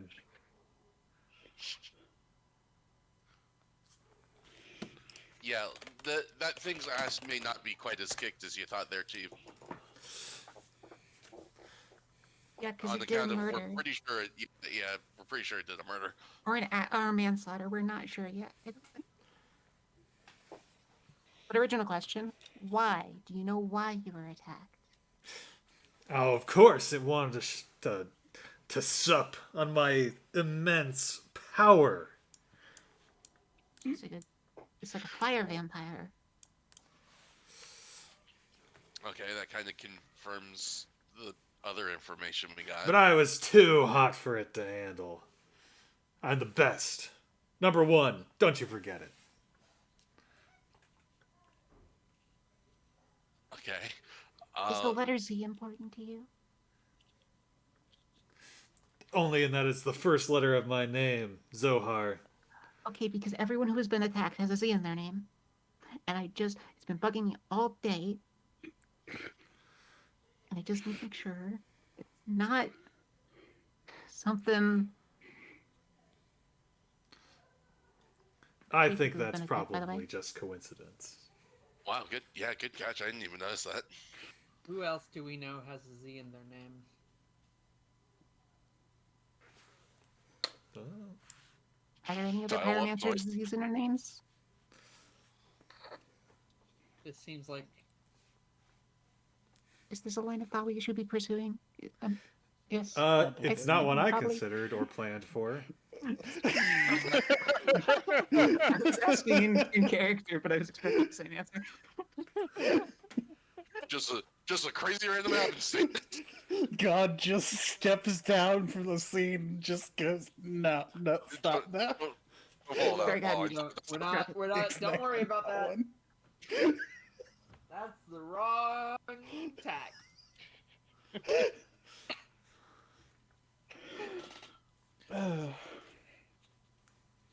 Could Those upper you hands, like, yeah, I've done enough here. describe what attacked you? Oh, it was like a tiger, like a fearsome tiger, all black and red stripes, with harrowing eyes and teeth. Like he takes his like skeletal hands and does like the gesture like alligator jaws. Yeah. Fearsome. A monster from the pits of hell if ever I saw one. But I was too spicy for it. Gideon goes, yeah, yep, mm-hmm. Noticing this, That's Kim cool, is going Gideon. to just to give, pull Gideon aside while Zohar continues to showboat and just kind of real discreetly without Zohar noticing be like, so what actually happened? Well, he was attacked. Mhm. It was. I mean, my thought was some kind of ghoul, some kind of dead human. Okay. It moved, kind of funky, had claws for sure. Okay. Um, and Zohar did light it up real, hit it with his best shot, and then it didn't. It wasn't harmed by that at all. Not, I mean, Not, I mean, maybe it was. You know, he's very powerful, Zohar. You know, he's the first skeleton mage brother after all. Sure. And then I hit it with my axe, and I'm sure he got it loosened up for me, and then it left. Okay. So you hitting it worked. Yep. Gideon pulls a like he's holding his staff, and he taps it on the ground, and an axe blade made of ice kind of like forms on it. Just a bunch of like really tightly packed icicles. Yep. Did you notice anything kind of spacey about it? No, it seemed it yeah, it kind of bust in uh while we were just chilling, and kind of like went right on him, started clawing and trying to bite at his head. He managed to throw it off and just hit it with the old big old fireball, and it kind of just took it right on the chin. I didn't notice anything spacey about it. No tentacles, no zero gravity, no meteors. No, like stardust in its eyes or anything. Didn't shoot any No. like star beams. No beams. Yeah, no, it didn't seem to. No, it was a pure kind of bite and claw kind of deal. Okay. And it just beeline straight for Zohar. It didn't pay anyone else any mind. Oh no, yeah, it was. It busted down the door. We were all like, "What?" And then immediately it was trying to bite his head.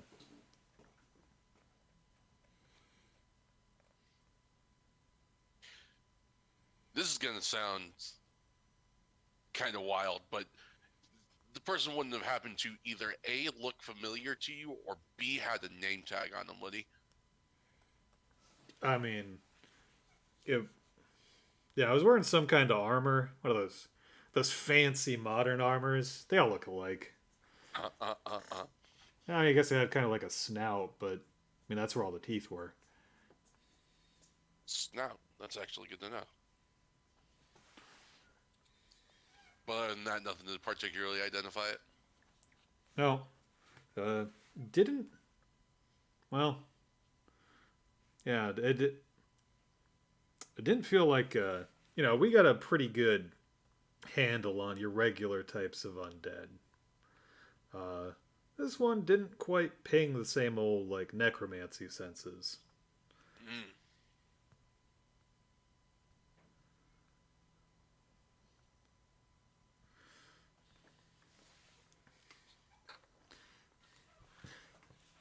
Zohar is saying, back in my day, we'd practice fireballs until they were brighter than the sun. Every morning, you'd be out there trying to you had to get on the outskirts of the city, and you had to light up your fireball. And if you didn't hear every rooster in the state hollering its head off, you weren't good enough. Come back tomorrow. Wow. Yeah. You must have blinded so many people by accident. By accident. Ha! On purpose. Wow. You're kind of a jerk. Every Kim is morning just I this open palm, nifty. slam a fireball into my VCR.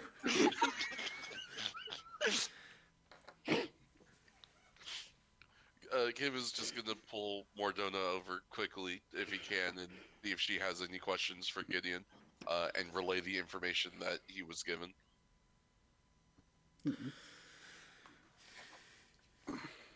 Yeah, it did not.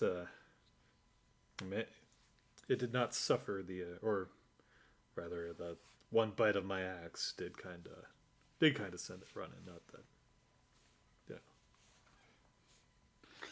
I'm sure.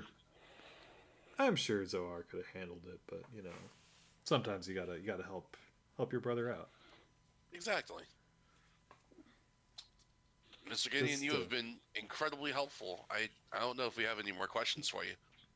No, I can't think of any. Are you all hunting this creature?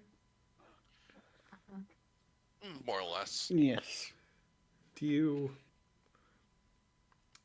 you have any ice? No. I'm thinking that's a negative there, Ghost Rider. I'm planning to just squish it. Well, tell you what, he hands you he plucks a couple icicles off his coat. Why don't you keep these handy, just just in case. Sounds like a good idea. Thank you for your assistance.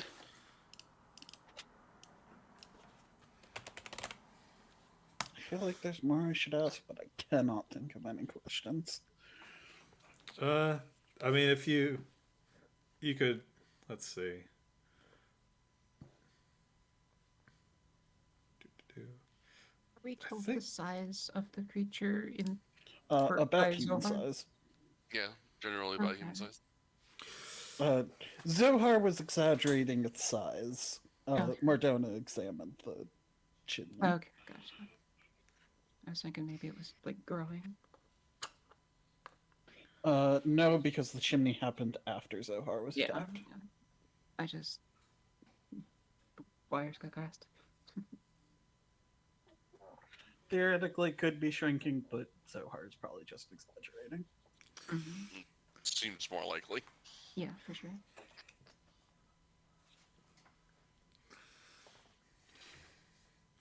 Zohar says, it filled the whole room like an anaconda. It stretched all the way out the door, down the tunnel, up the tunnel, Zohar out the is tunnel, exaggerating. and downtown. Like Beetlejuice. No motherfuckers ever seen Beetlejuice?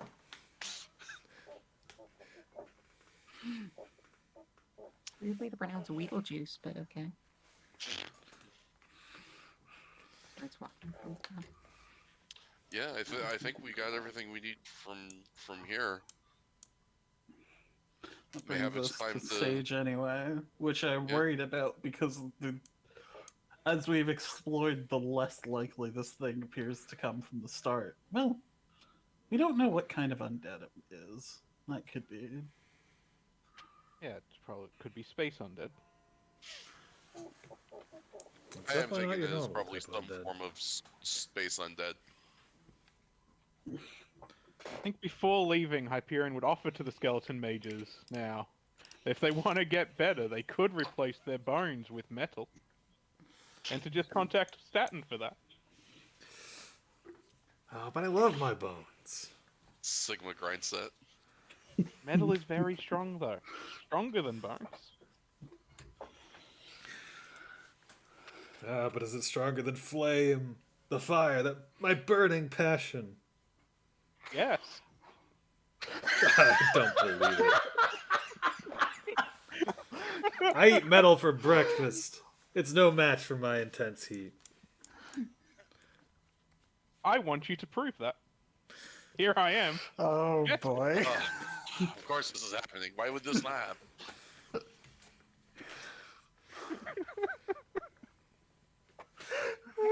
Right, so I believe replace your bones with metal. Gideon drags Zohar away as Zohar is like he takes a fireball and like folds it over and over and over until it's a penny-sized ball that is painful to behold. And Gideon drags him away and he drops it and it just sinks straight through the ground. Jesus. Goodness. Well, that's someone else's problem. I tell you what, I'll come back when I'm not busy, and then we can examine this further.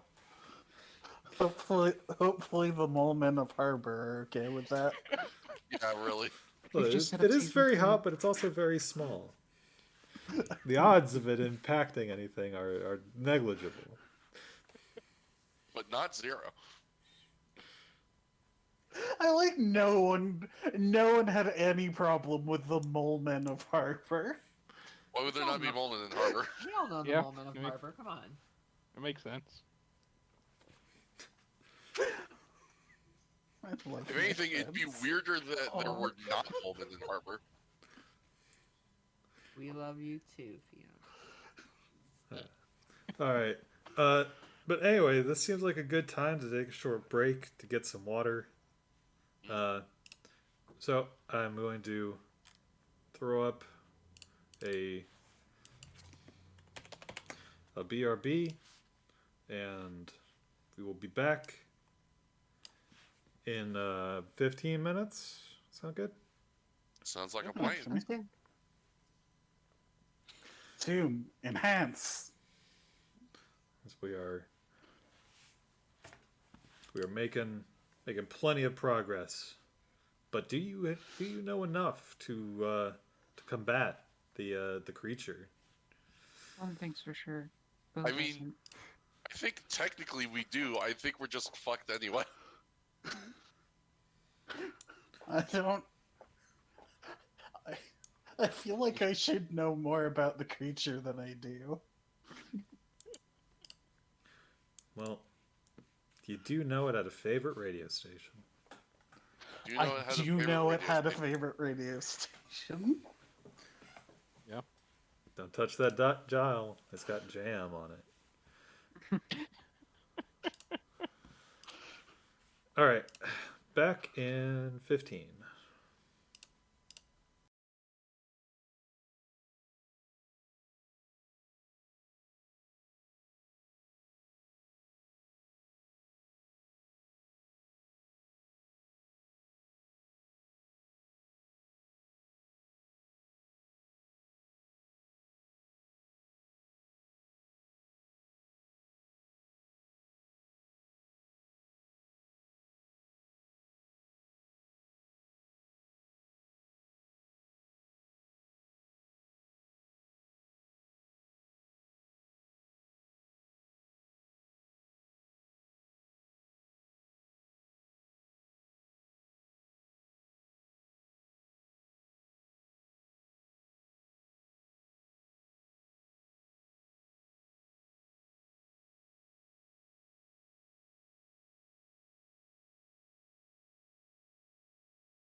All right, and we are back live once again as the party has made their way through the three crime scenes, or at least consulted with the living victims and the crime scene where the dearly departed Zero Walthall was slain.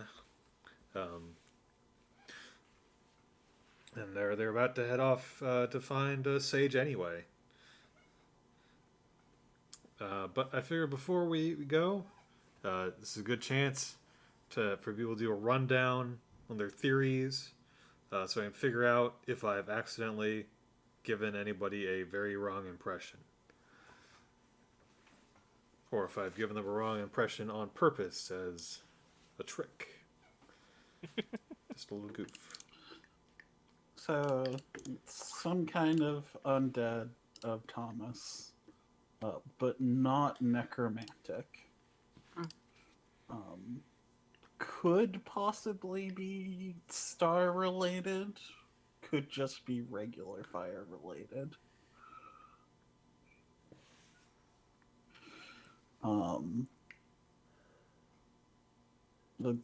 It's going after fire people to eat their fire.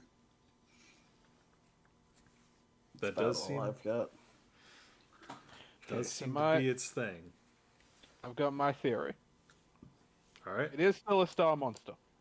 The star monster has possessed either the body of Thomas or just his suit, and is using the fire as star fuel. So you get a That's what like I've a got. perpetual star, so entropy doesn't destroy it. I don't know. That's a little bit of a jump. It's just if like Mardona wouldn't know this, but like if you're doing fusion and you don't have intense pressure, you need real intense heat. So if it is trying to be star-like again, it'll need a lot of the heat. Did start off getting more star. Seemingly. Why star. it's only attacking on Sunday, I don't have an answer for that. It's the day of the Because sun. it's the sun's day. Yeah. That's What is I the sun if not a suppose. star? It works imperfectly. Yeah, I agree with Carnios. I think it is some sort of star thing that is running around in Thomas's corpse, trying to get a lot of fuel to turn itself back on.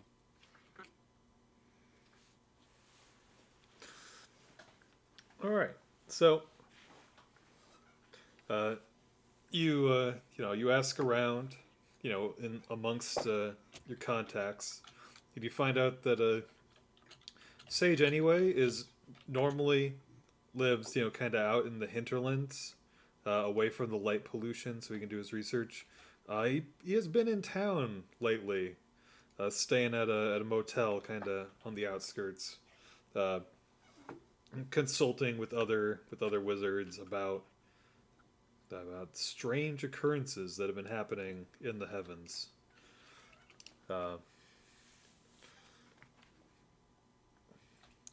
And yeah, did you just kind of like roll up and knock on his door?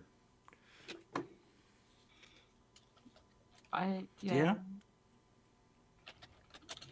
The sounds of roller skates get there first, Yeah. and probably giant the sound of stomping robots feet. stomping, and then roller Yeah. skates, and then we knock on his door. Except Bo does the thing where she rolls. I say this as if it's actually a thing, where she rolls her skates up the door to knock for her. Dang. I don't know if the motel staff appreciate skates on their doors, but I suppose you're a rebel gang member. All right. A slightly confused Sage anyway opens the door. Sage anyway is a cute young man who wears a he's very Oh my god, he's into adorable. being a wizard. It looks like uh, he's got kind of like a robe and a cloak, and a kind of like a sort of a serape thing, but it only like covers his left side. Um, he goes, "Oh, hi. Uh, can I can I help you?" We're looking for a space fire vampire. Do you know anything about that? Uh, he looks to his left, like he's listening for something, and then goes, "Um, maybe. Why don't you come in and tell me what you know?"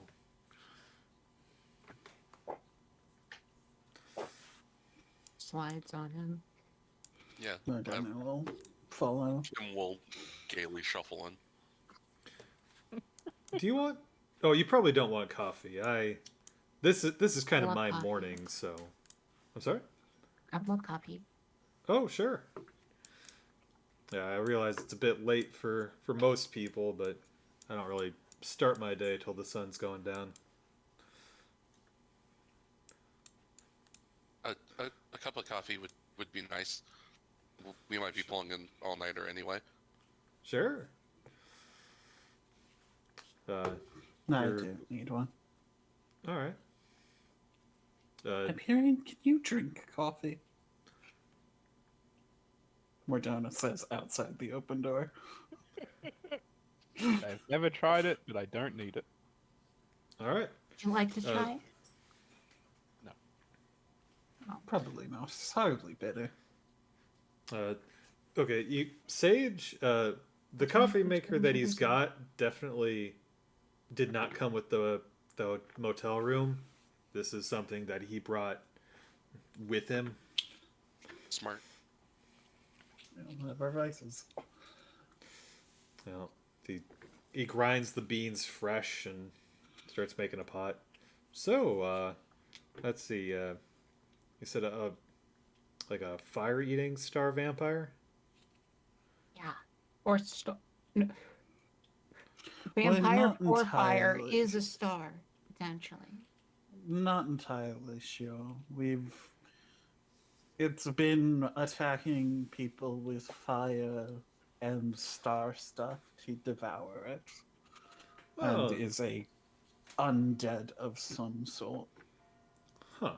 I mean, yeah, when you, at least according to some interpretations, fire and star stuff are really the same thing. Yeah, man, I've gotten into some conversations with fire cultists. They basically, if you find the right or wrong guys, they will tell you that everything is fire. Solid matter. Oh, that's fire that's slowed down and got cold. Stars. Oh, those are the first fires. The fires of creation. Yeah, I've heard about the fire that illuminates the secret places, and the fire that stokes the forge, and the fire that warms the hearth. There's a fire for everything. Fire for fires. That would be the fire that ignites. I think. The that is something they get real picky about, because I mean, but you can what set the first fire, what was the fire before that. A lot of theories.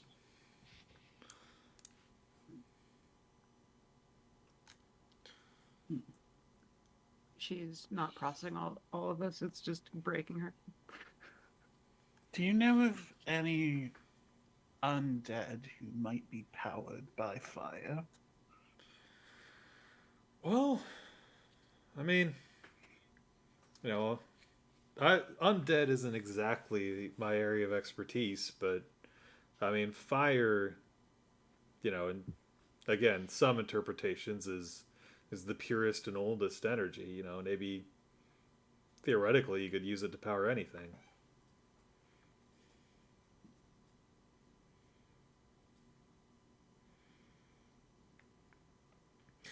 Yeah, like I don't know what.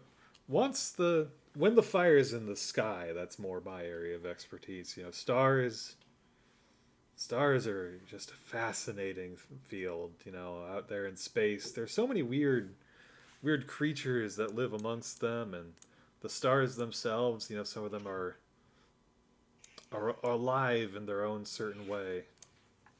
Do you know of So any yeah. creatures there who might possess a corpse and make it overly toothy or clawy? Sage looks to the left again. Possessing a corpse. Well, I mean, you know, I suppose, you know, if they need to, they'll take whatever's handy. You know,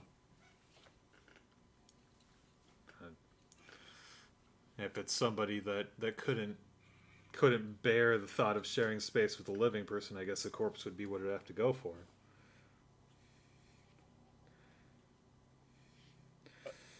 Have there been any stars that have gone out recently? Uh, that no, none that have come to my attention. There've no recently. It's all been about the well, I don't suppose any of you are familiar with the Basal star. Unfortunately, yes. Oh, No. okay. Then yeah, that one's a weird one. Oh, yes, I am aware of that. Yeah, see, Sorry, it took me a second. the thing about the Basal star is it's a star that its light isn't light. If it's it's not a you can see it, but it's more of a trick of the mind. It doesn't It gets in illuminate. your head. Mm. Yeah, yeah. It's you don't see it with your eyes. You see it with your brain. If the entire It's star is an illusion? well, it's a covetous star. It doesn't give away its light. It keeps it to itself and doesn't share it. We ran into. Rude. She gestures to herself and Kim, ran into someone who got a little too close to that star. Huh. Yeah, he did some stuff to my brain. I'm still having weird dreams. Ooh. I mean, oh no. I'm sorry. But what kind of dreams? Sage hands you a coffee cup and then kind of leans forward with his chin on his right hand. Oh my gosh, he's so cute. Kim in character would remember the stuff about when he got brain zapped by Polaris and had his own special basal star visions, but it has been several months for me. So Yeah. can you refresh me just a little bit? Confession? Mine I was can't like- really remember the. Let's see. I know. What? Man. I had a list of potential dreams it could give you. And Yeah, I need to. I want to say mine was like number 6. For some reason, that's coming to mind. Marjana shook hers off, so she didn't get any other dreams. Yeah, Mordona resisted. Kim did not. He got good and proper brain zapped. Alright.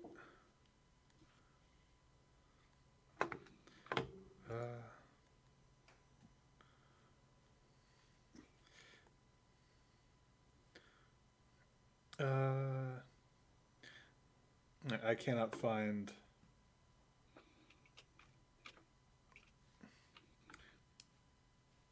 Oh.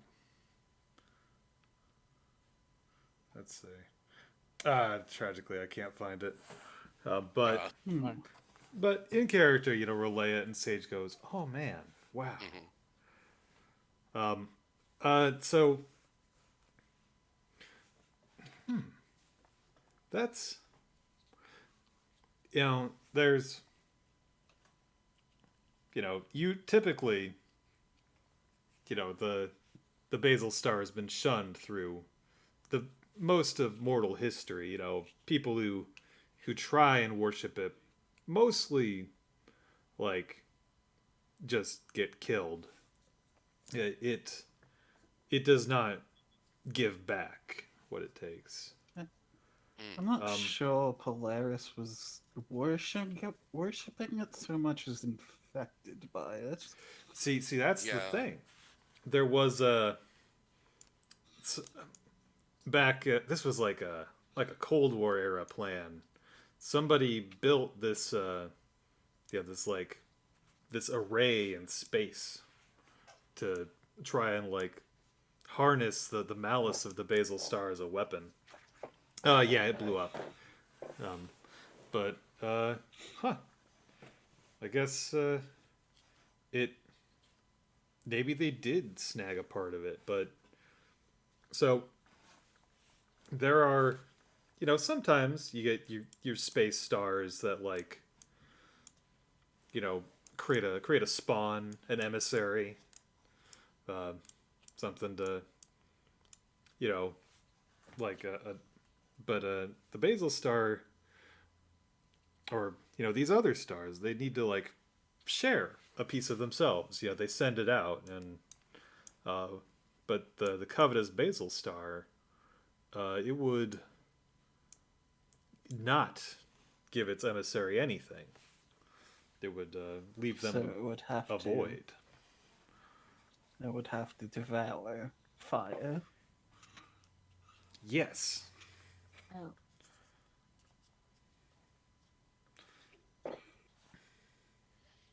So, huh.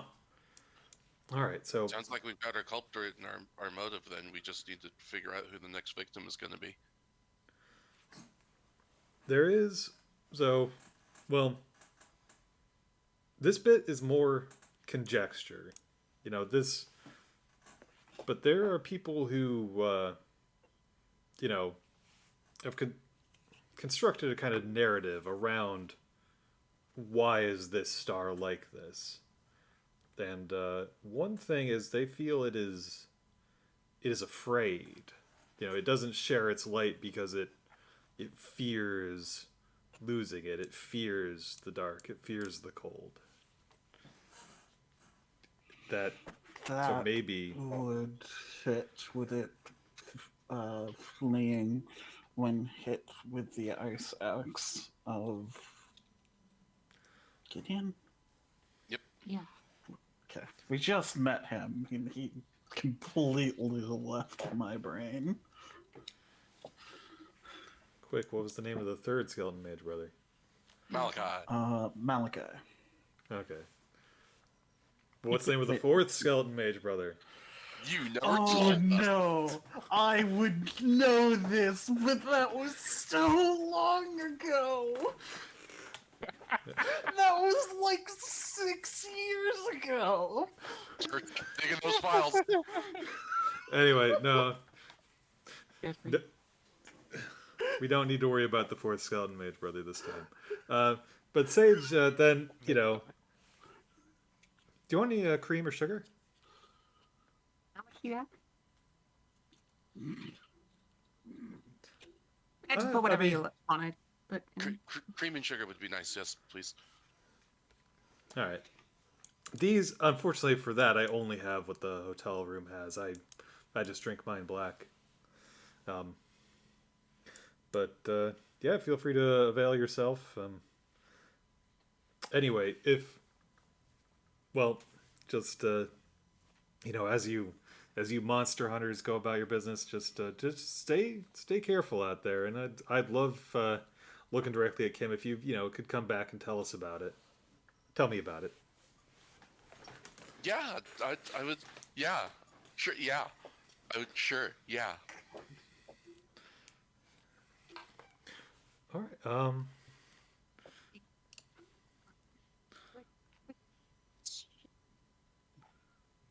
why do you keep looking left? I have no idea what you're talking about. I think we don't need to bother Sage anymore, right? We can There go. is We no should probably. we if I'm the only one doing it. Okay, well then I'm going to stand outside. Sage This is leans in. entirely Well, do my you own wanna? action, not Kim's. Hold no resentment over him if this pisses you off. All right. Well, listen. Can you keep a secret? Absolutely. Sage kind of pulls up his cloak and his sleeve, and his left arm looks to be like a centipede. This is green. I mean, green is, how her name is vocalized. It's not literally the word green, it's the color green, but she communicates, directly through my brain, so it's not like she doesn't have a name in language. I guess I could track down like the specific wavelength and use that, but that green gets the point across. She came from space. Is she related to anything here? Does she know things that we should? Just that you should be real careful around the basal star. She always avoided it, in space. It's the way you deal with the basal star is by not having it pay attention to you, and there have been a lot of things happening, minor things that have been going wrong lately because the basal star is paying way too much attention to this town. If you can, if it's got any part of it here, or anything related to it here, if you can get rid of that, that'll help out a lot in a lot of weird little ways. No. Usually this stuff goes way over my head, but you're talking about its feelings. So like, in the human sense, can it like have feelings? Can we reason with it? With the basal star? No. This emissary is- of it. Oh, the emissary? I don't think so. Okay. I think it's whatever. Well, never say never. Maybe there. I would expect every mortal part of it to be burned away in the harrowing light of the basal star, but you never know. We encountered these other skeleton mages, and one of them attacked it with ice, and I don't want to do that again if I don't have to, because that sounds like something that would just make it sad and angry, and I feel like we want to avoid that, if that makes sense.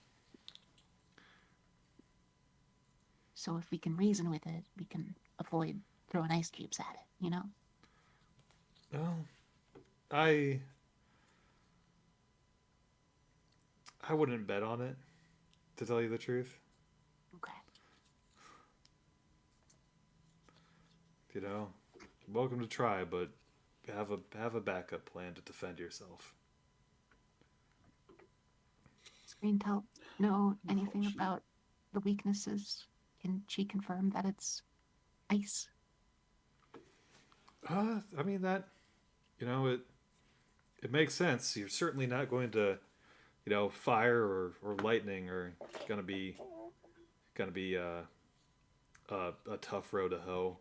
It's just it's a bottomless void, of consumption. Throwing energy into it it's not gonna do much. Gotcha. Alright. Your secret's safe with me. Take care. And then she roller skates backwards. I keep forgetting to throw. I've got NPC pogs I keep putting up on. I kept to put on stream, and I keep forgetting until well into their scene. But this is what Sage looked like for the audience. Look at how cute he is. It's adorable. He's an adult. He's an adult man who's just cute. This is allowed. Yeah. There should be more adult men who are just Sure. cute.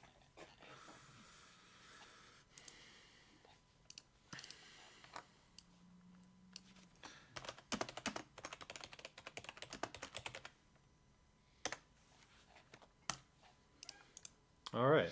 All right. Oh, please. Well, unless anybody has anything else they want to ask of Sage anyway, or Green.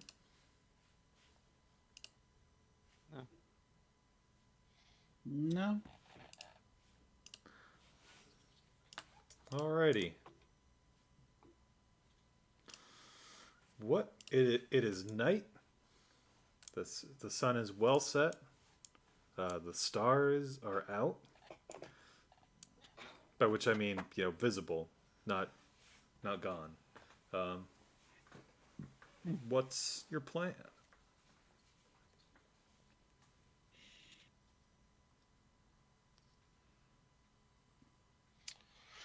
So we can either try to attract the thing, or we can try and predict what it's going to attack next.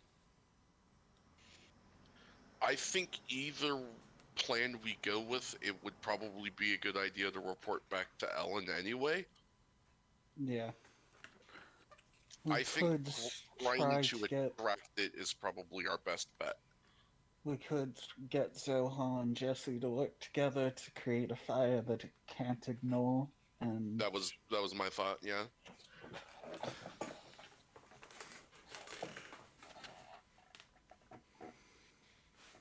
I suppose Mardana will text Dalo what we learned. Aha. And Kim will reach out to Ellen and try to arrange a meeting place. Are you gonna try? Are you angling for Sunday morning, or do you want to? Are you burning the midnight oil? Try and arrange things here. Probably burning the midnight oil. I feel like For this the thing is meeting probably or for operating on attacking? both, honestly. So, I feel like if this That's- thing is operating specifically on Sundays, there is a reason for that, and we don't want to wait Oh. for Sunday to find out what Yeah, that is. makes sense. Well, though, can you attract it at times that are not Yeah. Sunday night? This is a very good question. Or is it lying dormant in its nest? oh, I don't want to out at nesting. What was I the mean, radio station number again? 76.1 76.1. T-Jam. 6.1. How do you all transport yourselves? Do you have a car? Roller skates. I seem to Hyperion remember flies somebody around. had a van. Yeah, somebody did have a van. Mardana because Everyone, bikes. I everyone think it was except Hyperion took the van in the last. I think it was Nonagon's last character that had the van. It was either Nonagon's last character or it was Sure. Scarlet. What's his name? Godric? Yeah, Max Godric. There we Storms? go. Yeah, Max Storms. Mr. Jalapeno. I feel like Kim probably bought a car though.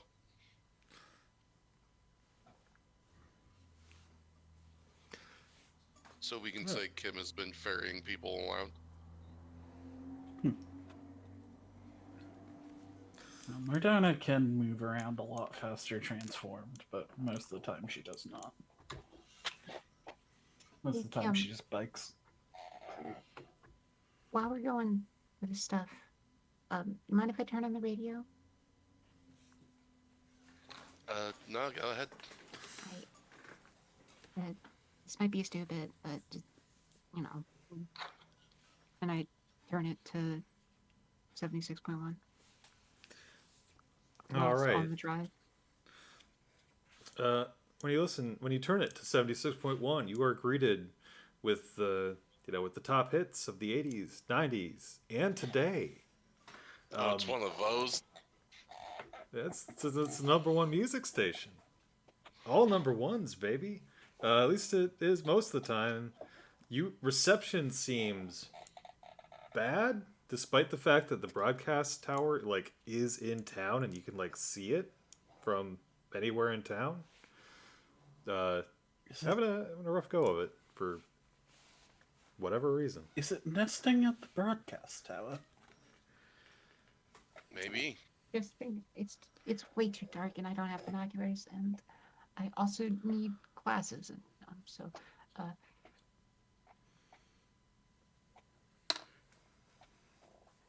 After we stop off at Ellen, we should see about the broadcast tower. All right. Are you Morgana's gonna look at her phone real quick on the drive and Google if like 76.1 has any specific events on Sundays.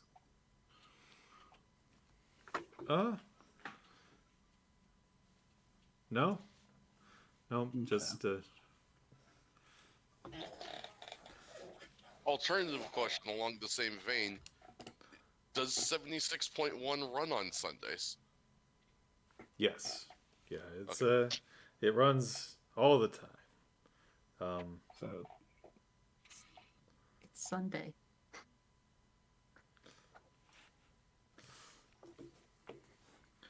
All right. Well, so do you want Ellen to bring Jesse to the meeting? Sure, why not? Two birds with one stone.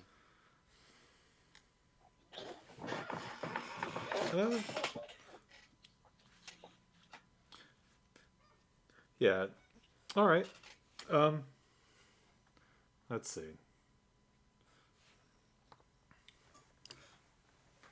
All right. Ellen says that you can get together with her and Jesse at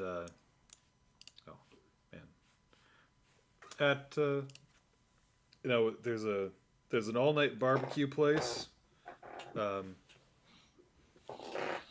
got good hot wings, and you can meet the two of them there. Oh yeah, I'm gonna get some steamed hams. Steamed hams. And you call them Why steamed have you done hams this? despite the fact that they are obviously chicken covered in buffalo sauce. Yeah. May I taste them? No. no.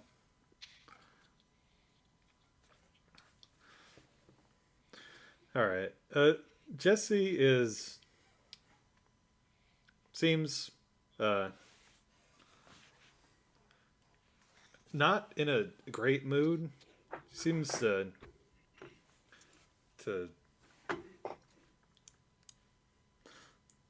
I don't know. She's always like kind of a weirdo, but she seems especially seems like she has a headache and isn't happy to be around people right now. But she is there with Ellen, eating hot wings outside next to the taco or the hot wings truck.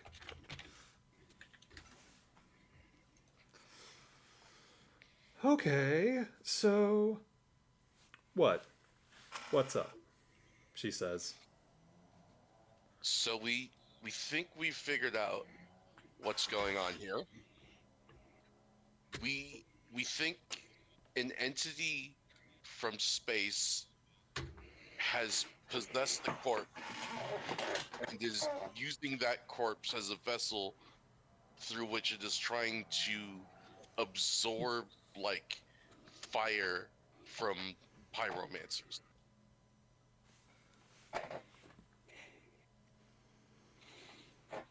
Okay. Yeah. Well. And we want to try and see if we can catch it before it attacks again. And we want to see if we can like draw it somewhere by making like a really big, really strong fire.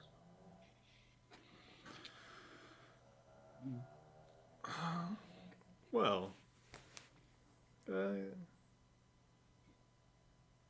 how big a fire do you want? Like big enough that it can't possibly ignore it. We were gonna see if we could get Zohar to help too. Zohar? Ugh. Like wake up every rooster kind of loud. Or bright. Oh God, was he telling you about how he did Um, 700 crunches every morning and Well, I mean, it was 800 in the story. uh, how he slept on a bed of coals and Yeah.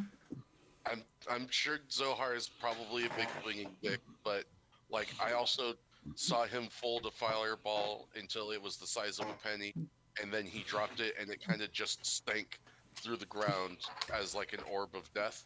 So like, he is legit at least. well, I mean, yeah, he is the first skeleton mage brother. But if he was like a tenth of as powerful as he says he is, you know, he'd be ruling the world, not living in a sewer. You know? I mean, You that's, don't need to rule the world. fair. You just need him to be like a tenth as powerful as he is. Yeah, Ugh. he's one, he's strong enough for our purposes, and two, if we can get him to agree to this and let us do it near where he is, then we have the added bonus of if we have to fight this thing, his brother Gideon will be there, and the thing seems to be weak to ice. You have ice cubes. Yeah, Kim will hold up the little ice thing that Gideon gave to him in Mordona.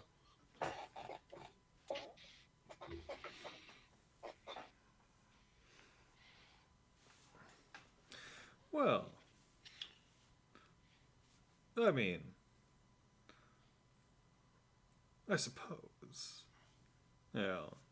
It just hope you're not going to be too upset when I really upstage that skeleton. It's not going to be any skin off of my nose, I can promise you that much. Ha! That wouldn't upset me at all. Mordana thinks to herself that two fiery pyromancers trying to show each other up is exactly what they need to attract this thing. Alright, but if we're gonna. I mean, if we're really gonna, go all out, it has to be tomorrow. Fine. That makes Yeah, why? sense. Oh, it's Sunday. Yeah, Okay, very but obvious. Can we wait to like? Is pyromancy more stronger on Sundays or? Yeah, Sunday's Breaker's Day. Breaker is, of Fun. course, the devil of fire and energy. Is that why it's called Sunday? Well, that's. I mean, that's. In a sense, yeah, they honored, their specific icon of, the greatest flame, but really it's, I mean, So, that's just the like, one they knew about. I've you seen make a more good fires. point. Can we wait till like But- 12:01 a.m.? Yeah, the problem is if you guys are going to be stronger on Sunday, this thing is probably also going to be stronger I on Sunday. am unsure about that. It has not shown any fire abilities. And in fact, its nature seems to preclude it from having them, as fire ability would be ejecting flames while it is an all consuming void. I guess that's fair. I think it might attack on Sunday because that's when when it gets the most out of its feedings, rather than when because that's when it's the most powerful. I just kind of don't want to risk it, Listen, if you don't like risks, you don't become a pyromancer. Hey, did you notice how I'm not a pyromancer? We have also been up the entire day running around the city. It would probably behoove us to be arrested for it. I just had a I guess coffee. that's fair. And Yeah, you I two also did are also just have due a for coffee. a caffeine crash any minute now. Yeah, that's true.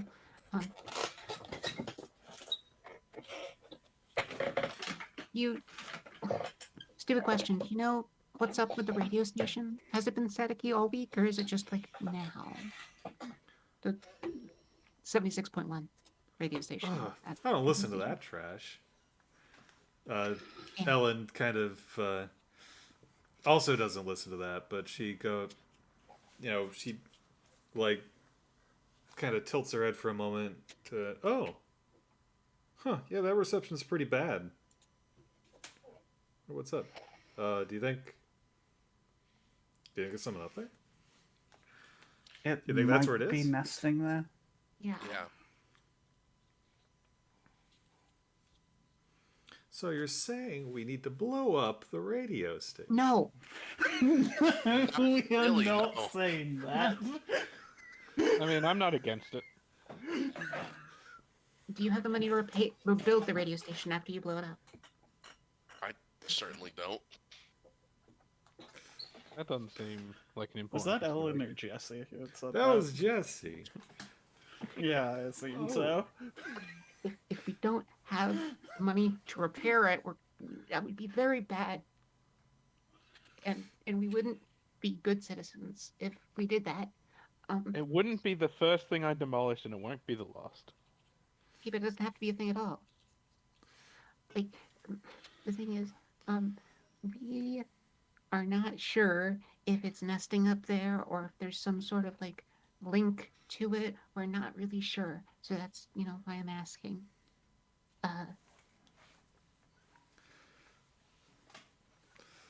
Cause like, what if it just needs to be like cleaned or something? Then you blow it Yeah, up and it's like, that sucks. Yeah, the radio station thing could literally be nothing. Fine. Okay. All right. Well, Hey, What- I'll buy you a train set and you can blow that up.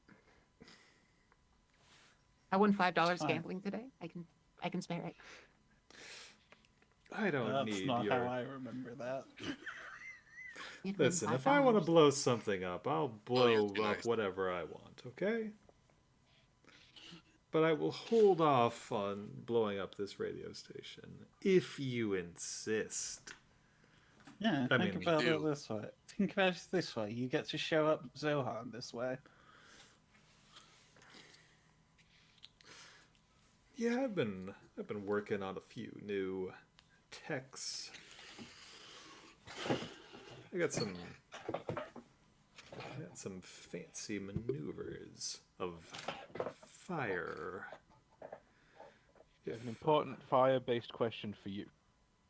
You Yeah, agree big with man. Zohar that fire is stronger than metal? I mean, God. isn't that traditionally how you cut metal? How you forge metal with fire? That doesn't seem likely. I don't think fire could defeat me.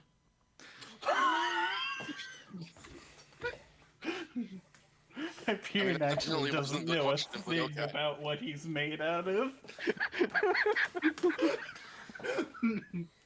If Simon were here, he's like, yeah, fire could melt metal at a high enough temperature. Hyperion, no fucking clue.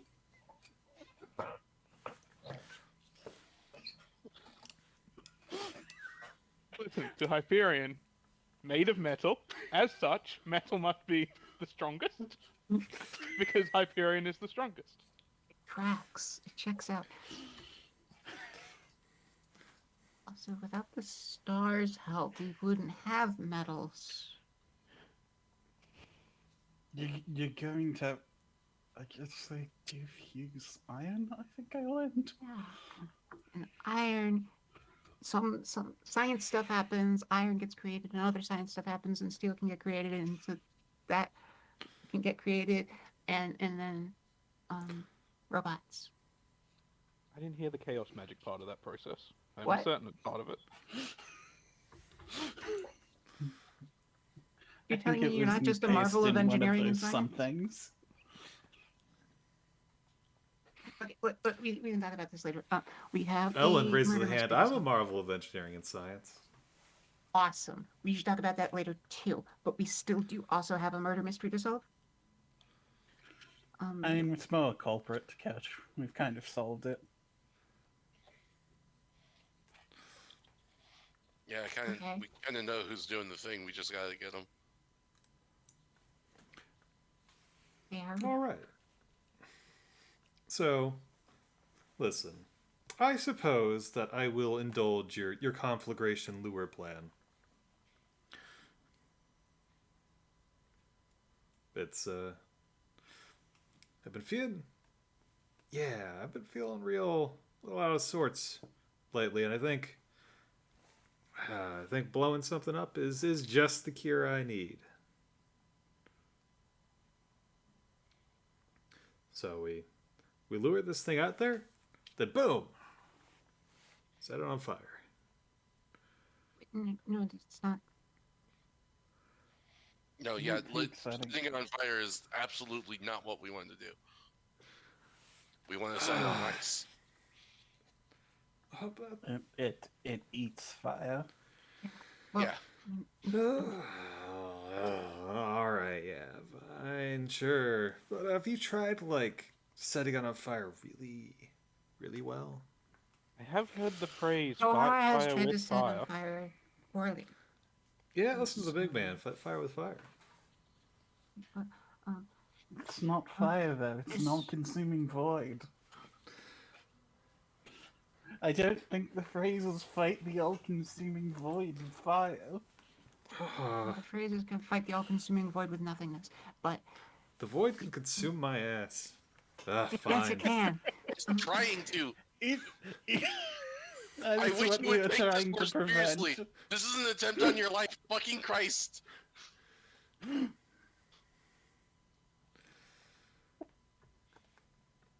All right, I've eaten all my hot wings. Ellen, ask them, figure out where the thing is going to happen, and I will be there to blow it up. No, not the game. We're gonna talk No, to no, I won't. I Yeah, won't blow whatever. up the thing. I'll blow up the thing that we're blowing up to lure. We're not with blowing up the thing. You could just take a ride with us. Just everybody get in the fucking car. We're not doing it.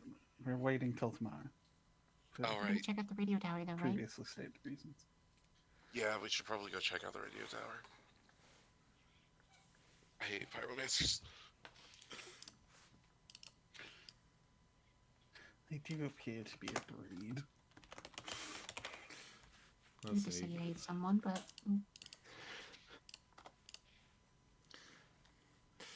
Ellen, thanks you for all your work. She is going to see what she can dig up in terms of like ice stuff to bring to the party. Nice. So you're gonna have an additional source of ice power. Oh hell yeah.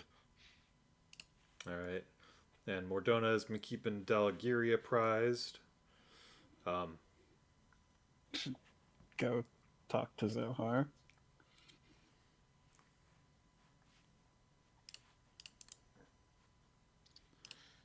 Yeah, we probably should go talk to Zohar first before we do the radio tower thing, huh? fine. But I want to listen to the radio station on the way. All right.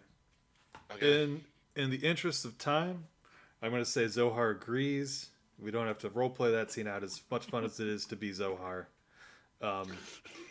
He swears to you, you're going to see fire like has not been seen in 300 years. Oh well, I would expected him to say 300 millennia. So He is not actually that old. I know. I figured he would just claim. Well, yeah. Maybe if you kept standing around listening, you'd keep accelerating him farther back. Yeah, no, we definitely do not give him the benefit of that doubt. Not after that conversation. All right. The radio tower. Radio. It is,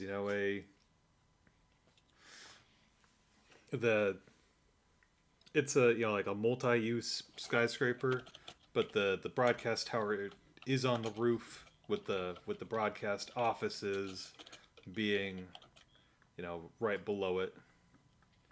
There's a giant neon TJAM 76.1 emblazoned upon the side. And it looms in the very early, very, very early Sunday. What do you do?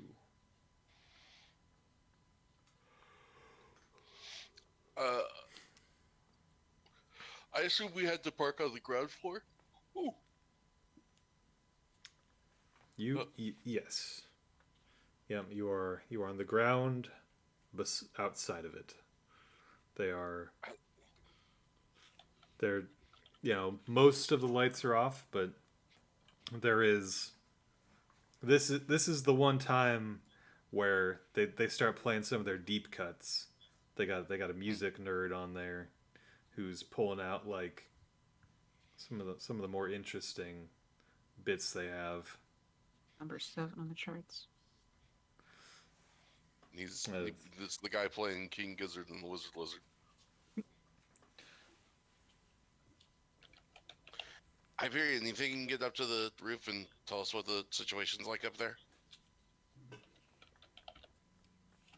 Yeah, I'll do that. Can I go up with you? Sure. Sit on probably a single one of Hyperion's fingers.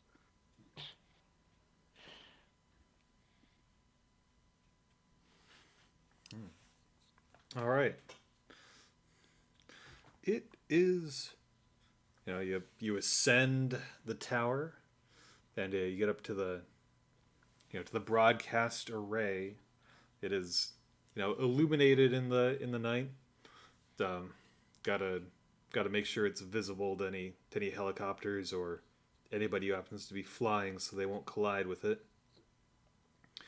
And you see, ensconced in between a number of lights, it is difficult to perceive as a human form at first. It is not. It is I suppose suspended would be the way to phrase it. It is hard to. There's something jutting out of it, all over, kind of at angles, grasping onto the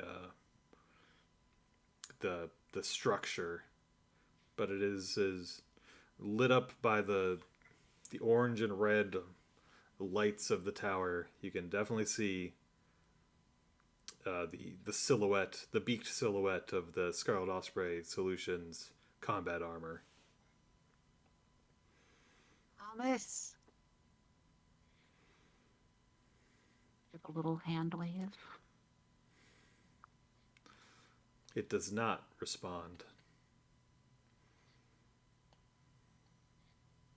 I jump down from Hyperion's finger and see if I can get kind of closer to it, like flashlight out as I just kind of shake going forward to it. Promise?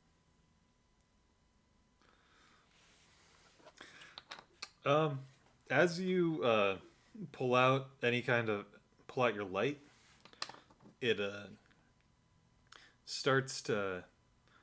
You can see that it is suspended by kind of like bony claws that have just kind of emerged from its body all over.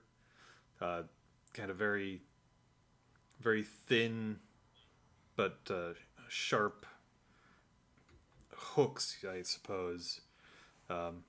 Just kind of blackened with ichor. And as your light falls upon it, its head, with a snap and a crack, turns towards you, and it starts to unpeel its jaw. At first, it kind of opens, like a beak would, but not like a human jaw would exactly. It is, whatever is in there is definitely fused with this armor. And the jaw just continues to open, going down its chest.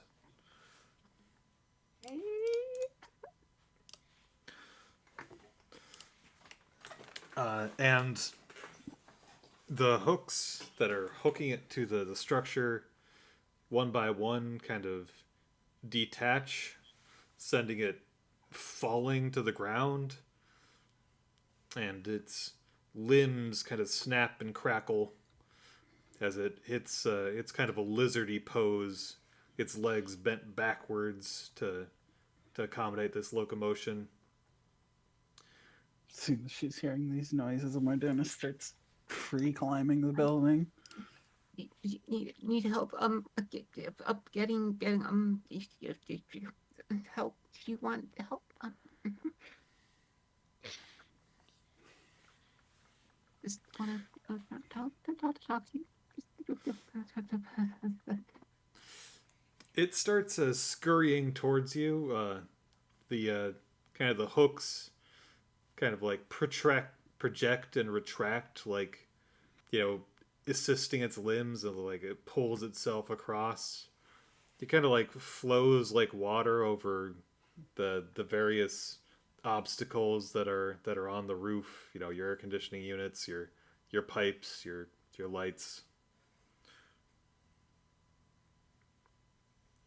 It moves in silence. I mean, it makes no vocalizations. It makes a lot of awful noises as its bones kind of twist and contort.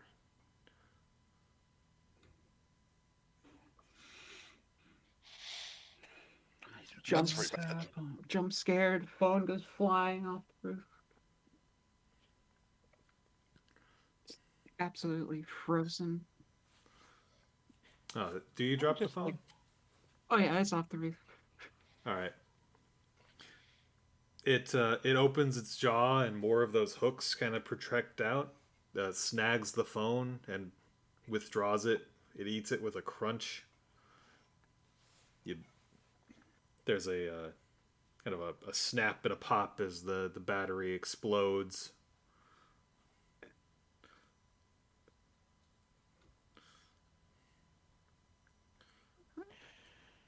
Then it opens its jaw and kind of twists around, kind of tasting the air like a snake.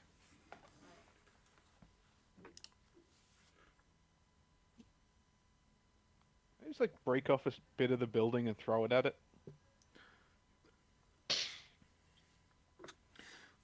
All right. Give me a roll. Hyperion that kills people.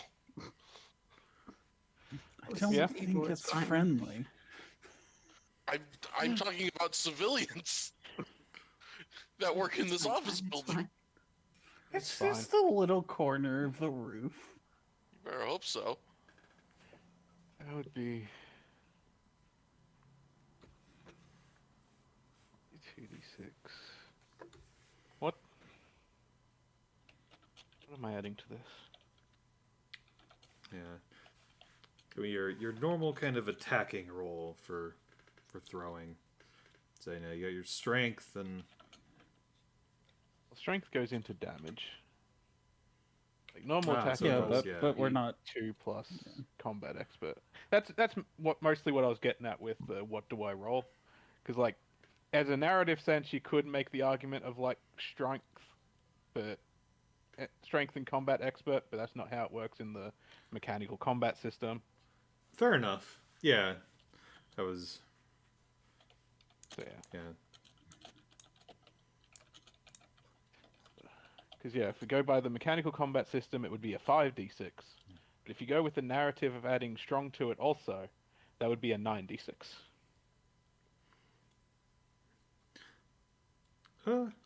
Yeah, I'll give you the 5d6 for now, and if you actually like get your mitts on it and can bring your strength to bear, then it would be the bigger number.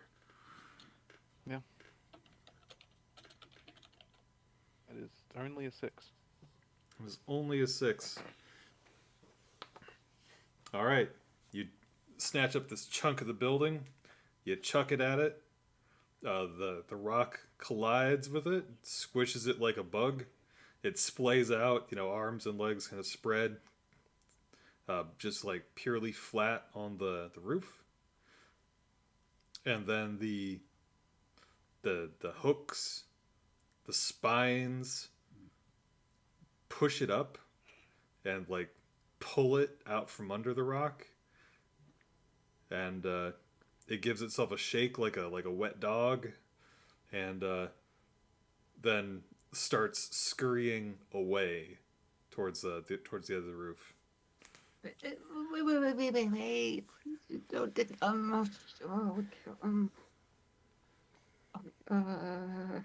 stammers off. It's got anti-squish defense.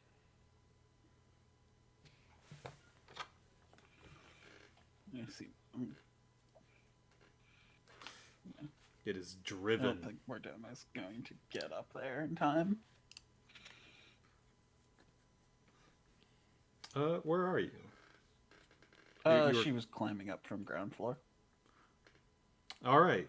As you were climbing, you see the fire eater, or you see the fire eater come over the edge of the roof and begin scurrying down towards you. Oh boy.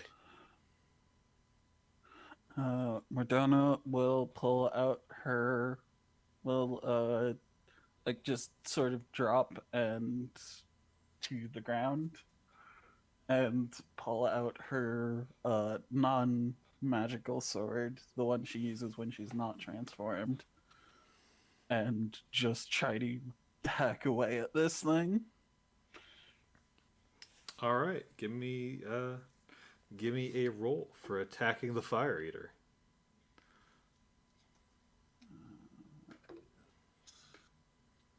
Does not matter which quick or agile is attached to attack, because I've got the same. Agile. Yeah, agile adds to attack. I know one of them's attack, one of them's defense. I could not remember which was which. Also 6.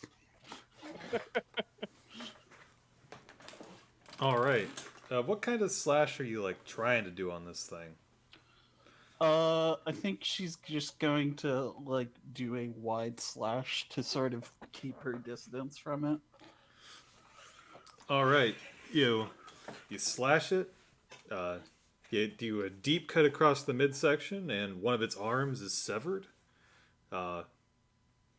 It crawls. The arm also crawls, and then some of those spines shoot out from the arm and the arm stump, hook into each other and retract, and it continues scurrying away.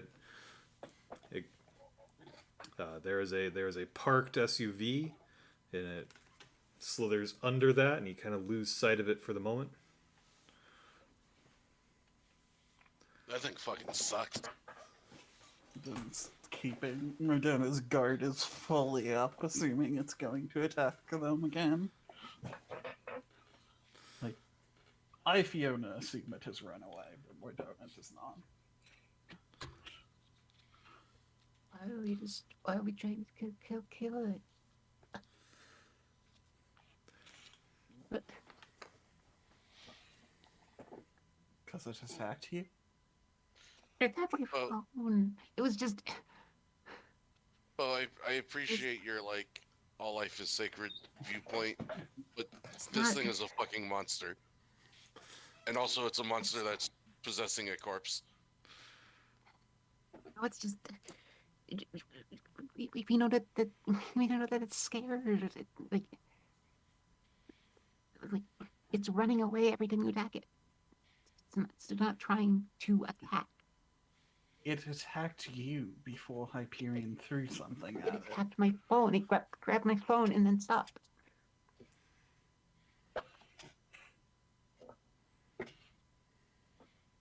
And it attacked my phone because I turned on the flashlight for it.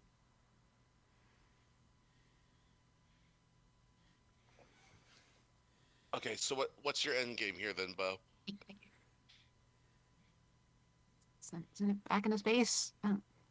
How? Tell me how you're Uh, going to do that. You're strong. Right?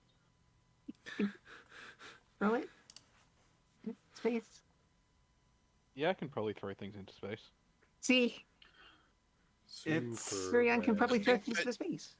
The thing that Hyperion would be throwing does not belong in this space, though. That court But it's, belongs here on Earth. That's someone's family that they should be allowed to, like, bury or cremate or whatever. Yeah.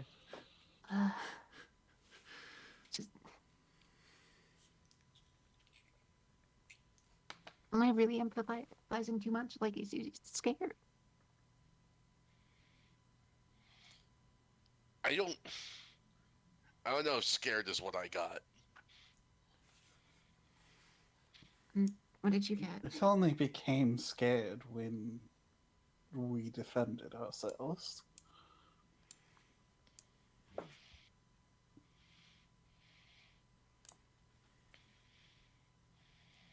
What's your end goal? Trying to crush it with a rock, trying to cut it up, it just reforms, it squishes itself, eats. I've been very clear that Electrical squishing has been explosions. my plan the entire time. It didn't work. Yeah, we're gonna have to freeze it. Yeah, it didn't work from a range. That doesn't mean it's not going to work when I get my actual hands on it. If we threw it, like, okay, so Anyway. Hold on. Let's add.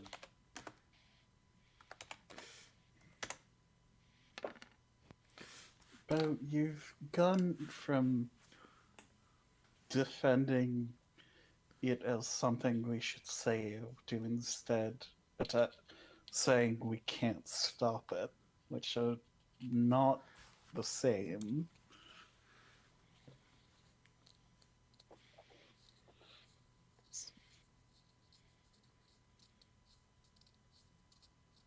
I don't know. It feels weird to try to kill something that's just, we know it's scared. And it also feels weird that something that's scared, we know just isn't getting killed. So it's like, what do we do? The fire thing, is that our plan? And what if that doesn't work? Well, then we'll have to find a plan B, but we can cross that Bear, bridge when we this come thing to is killing people. It would have devoured Zohar if it weren't for Gideon, and it has killed Zero. Hell, it probably would have killed Glitzo if he was there. We're also, unfortunately, perhaps on a countdown to when it decides that it has run out of pyromancers, and you know what? It's surrounded by these sacks of calories, which are also energy.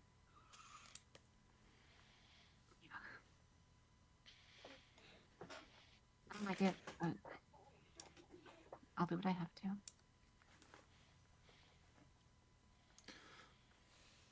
You don't have Welcome to being a freelancer. We, I'm contractually obligated to do this one. Well, it was more of like a verbal agreement with Ellen. You never signed anything. That's the same as contractually obligated for her. All right. Well, the Fire Eater seems to have disappeared for now. Are you gonna leave alone for the time being and try and set up your lure? yeah. Yeah. We lost our chance here, so. All right. Do you go and get a good night's sleep? As good as Mordona ever gets.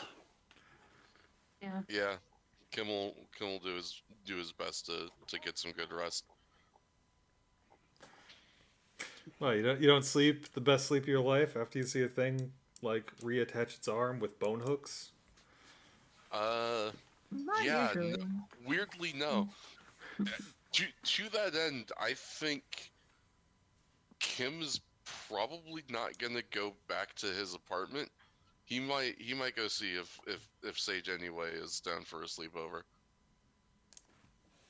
Oh my. Well, if you're down with green, yeah, that's the obstacle there. But I mean, I think Kim's seen worse than Green, and more importantly, Certainly Green is. now. Yeah, I was gonna say Green's not actively trying to murder him, so any port in the Yeah. storm. all right, well, it is now Sunday morning, unless anybody has any last minute things. Or, in No. fact, do we want to? When do you want to try and fire off this plan? Noon? Morning makes. We said when.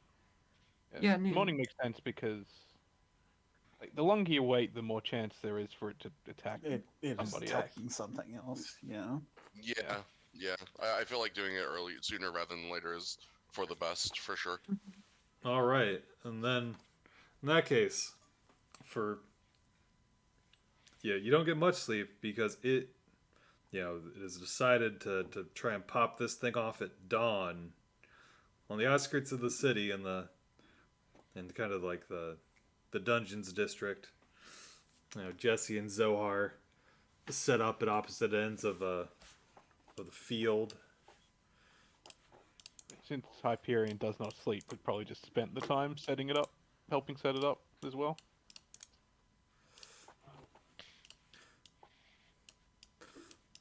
Let's see.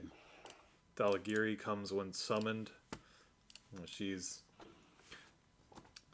not wearing her Scarlet Osprey armor. She's got like her own, Ooh, her personal. family armor. That's got more of a, definitely more blue. That would die.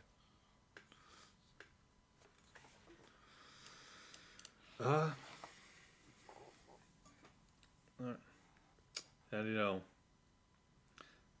Zohar and Jesse like begin small. Zohar does like a more of a staccato kind of performance. Lots of sharp, straight flames. Kind of rapid fire. Jesse kind of weaves a long, sinuous strand of fire that she twirls. As they go on, they start adding larger blasts of flame.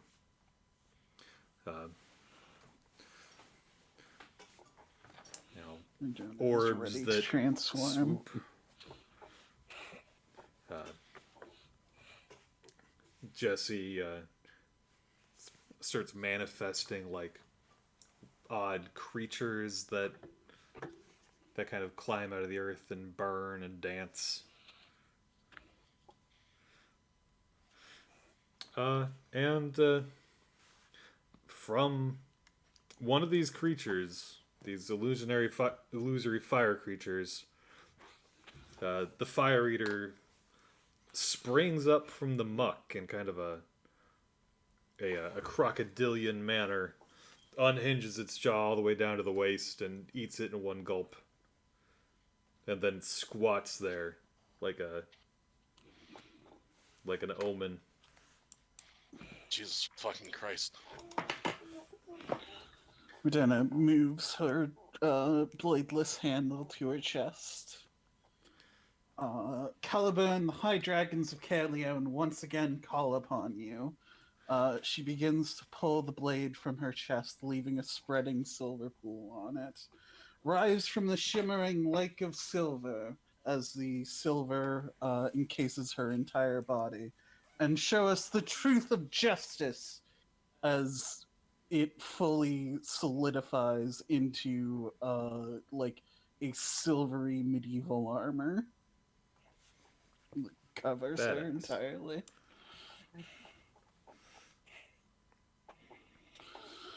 All right. The fire eater kind of frenzies a bit. Any remaining, blasts of flame or burning bits, it scoops them up and shovels them into its maw.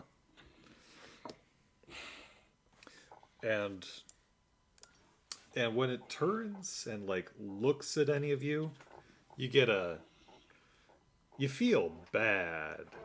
You Mm. you know it's you instantly get that feeling like you've been having a real bad day, and then there's just one more thing that goes wrong. It puts you on your last nerve immediately. Cool.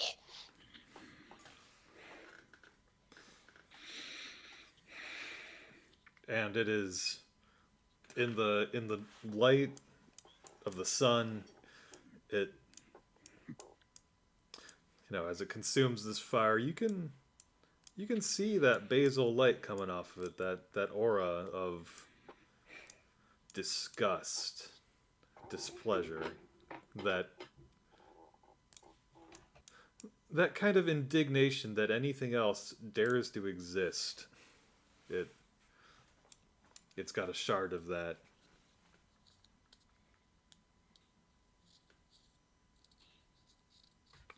What do you do?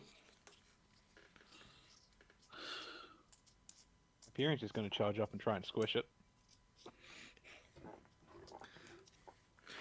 Because an important Alright. thing also about Hyperion, Iron Willed 3. Things aren't really phasing him. Yeah, no.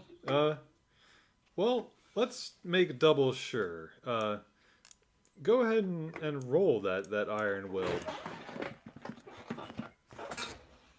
That is a 10. Yeah, no, you're good. You're good. Yeah. So give me your best squishing roll. It's not particularly maneuvering to avoid you. Let's go the 9d6 for squish. Adding a strong. Yeah. That's it. I forgot to sequence again. It 12? looks like only a 12 though. 12. All right, I but am going to dramatize it though, because I just remember they exist. That's oh an hey, 18. Okay, with an 18, so the so you just like grab the whole creature in one hand. Yeah. Where do you grab it? Like around the midsection? Yeah, I feel like that would just be like grab it around the middle and try and squish. All right. So you grab it around the middle, you squish, and like the fire eater separates like above your hand and below your hand. That just falls off. Those sections reform, but you feel you've still got a pretty big chunk of it trapped in your hand, and you feel you're prodded by these bone spikes, and they are making, they're trying their best, but they're not really a match for your hand. And when the fire eater reforms, it is about a foot shorter than it used to be. It kind of goes like straight from pecs to like hips. It is kind of. It starts to like reshape itself to compensate. It like grabs its head and pulls, and its whole torso kind of stretches and narrows, leaving it missing a bunch of mass, but roughly the same size, but it is mangled. Good news, I have discovered a new stratagem. Take its bits. The bit in your hand does continue to writhe, but it cannot escape.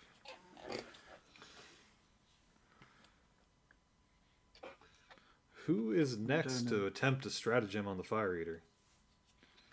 Mordena's blade will basically melt away as she pulls out one of the icicles Gideon gave her and puts it to the handle as it forms a dagger around the icicle. With the icicle. Okay, and I will say if you want to do a combo attack with any of the NPCs who are around or involve them in your scheme, you'll get an amount of bonus dice.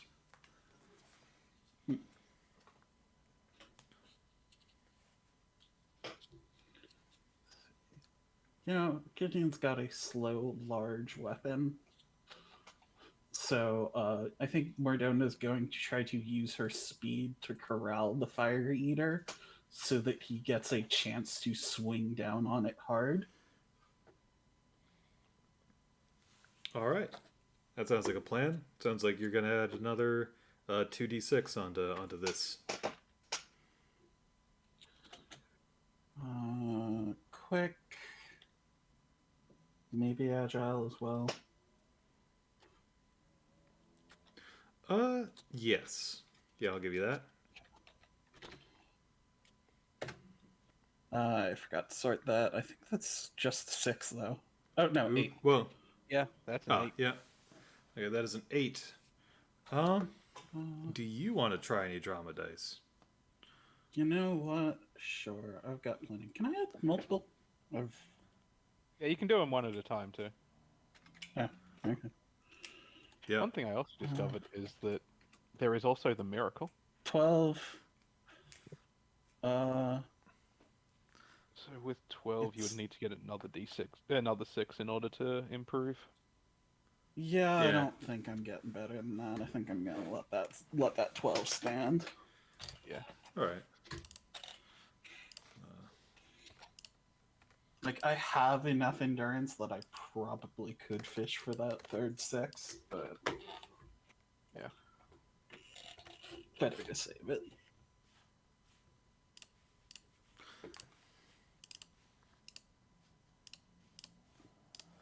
All right. So, yeah, it fears your blade, and you manage to kind of be everywhere. So as it turns to run, there you are again, and it fails to perceive Gideon coming up, and he like takes his axe and does a big overhead swing and just like scoops a chunk out of its back. That remains kind of stuck on the icicles. The Fire Eater's mass decreases more as another, and where it is pinned to the icicles, it kind of like twitches for a bit and starts to lay still. The Fire Eater, from the gouge, it doesn't. It's not really maintaining its original form anymore. Like, it kind of shifts and becomes, I don't know, kind of more just like all its limbs attached to a head. Ugh.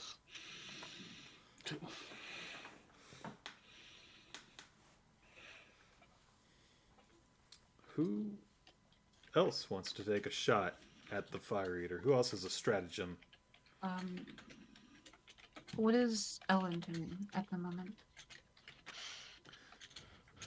Ellen has a. She has some kind of. It's kind of shaped like a gun. It's very bulky. It's got a lot of like little widgets and bits, and it's attached to like a tank of something.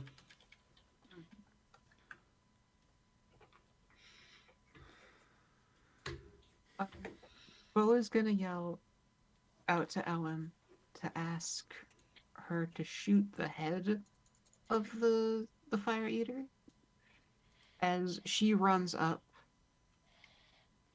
herself, and she's going to try to intercept the Fire Eater before it regenerates with one of her moves. Oh, you got moves. Yeah. As she takes out a pen from a backpack, kind of twirls it, breaks it like a glow stick, and it switches color into this kind of grayish, murky liquid, and goes to swing and almost like draw with it. Liquid mercury hydro ink. And she is gonna try to attack with that. All right. Give me. You also get another 2d6 added That's the attack as plus 2d6. Ellen is spraying it down with a bunch of compressed air held upside down, essentially. Oh, well, I'm glad I can type. Oh wow, you're 18. 18. Woo! Um, so the intent there is basically as the head like is destroyed, um, draw a bunch of like this cement around all of the limbs so that they would either need to spread out more or like just can't spread out in that direction anymore. Um, that does do no damage though. It is meant to paralyze. all right. I will say that. Let's see. Yeah, the next. Okay, it is well held in place. Uh, it's like it tries to like turn its head away to, but mostly what it starts doing is like more mouths full of teeth kind of start forming on other parts of its body. Ugh.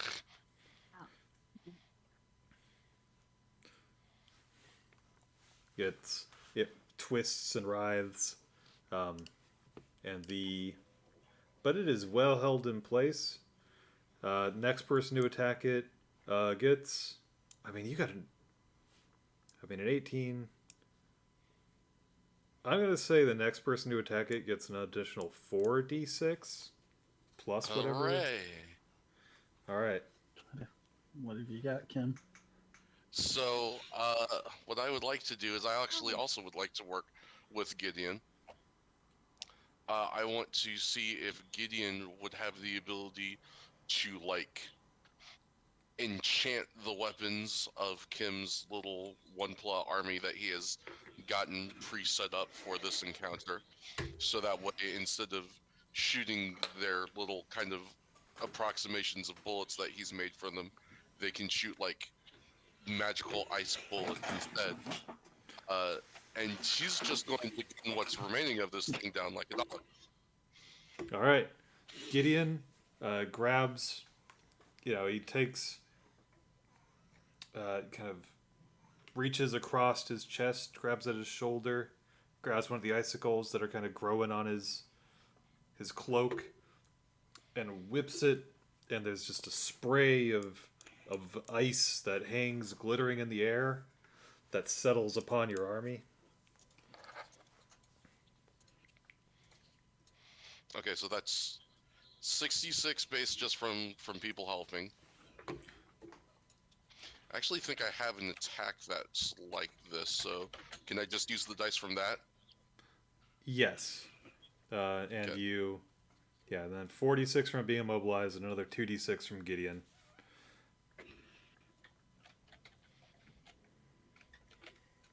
So, Jesus, that's so many d6. That's 13 d6. Yeah.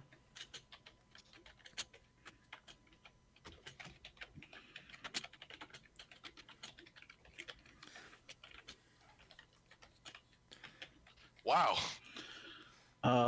20. That's- A paltry 20. Yeah, paltry 20. It made entirely of 4s. Yeah. I rolled 1-6 in that whole thing. What the fuck?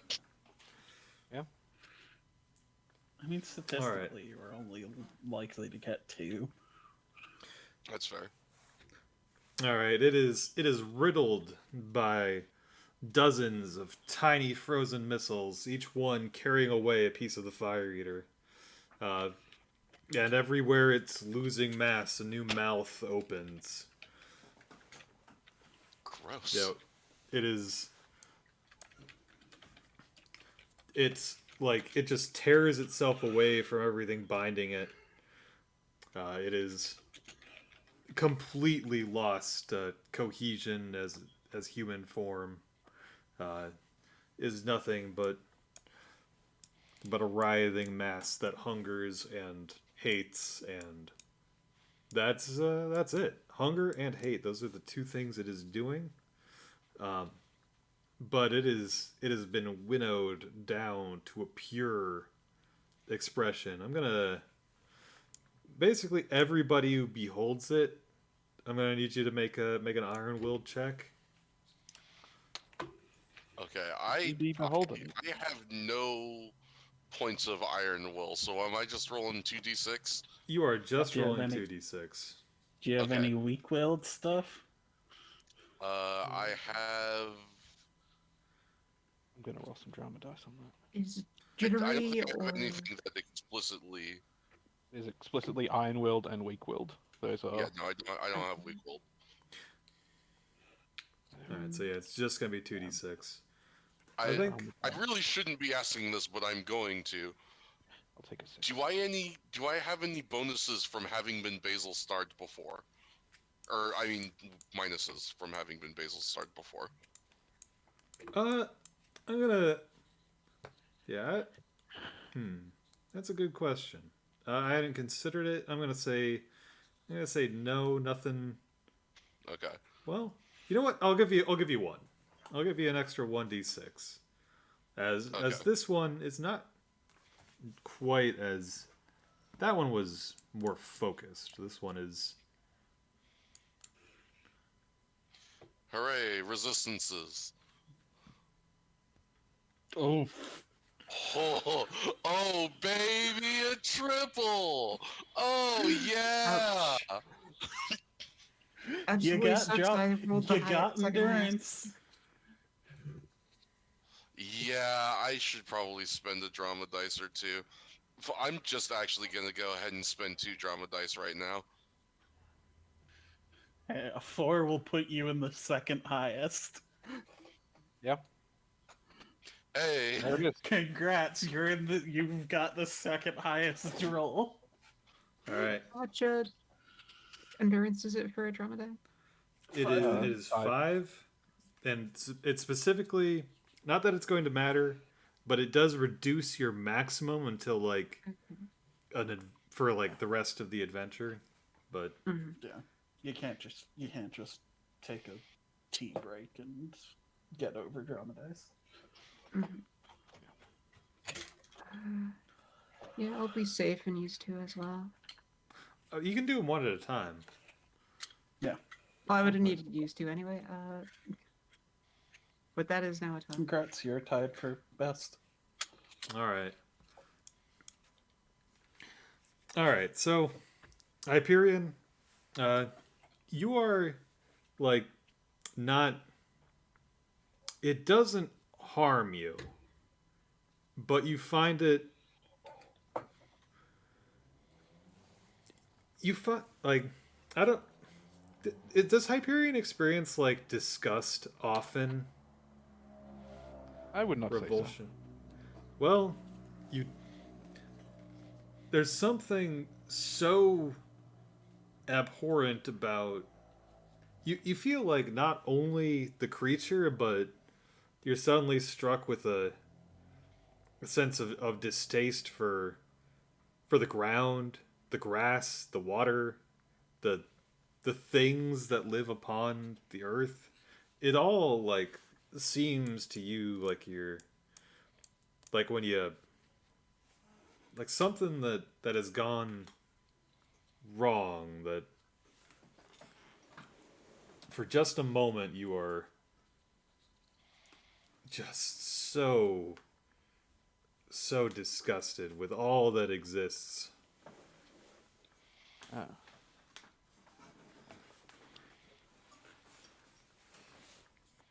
All right.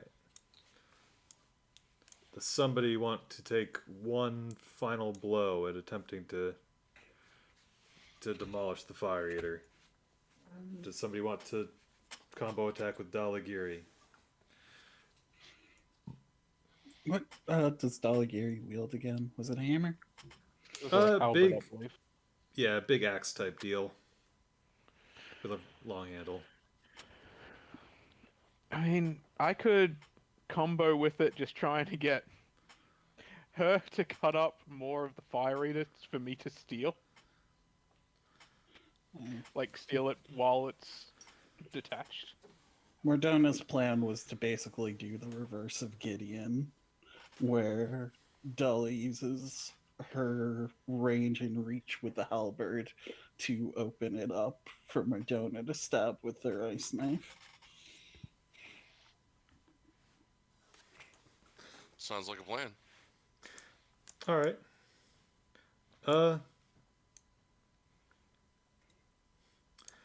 Let's see.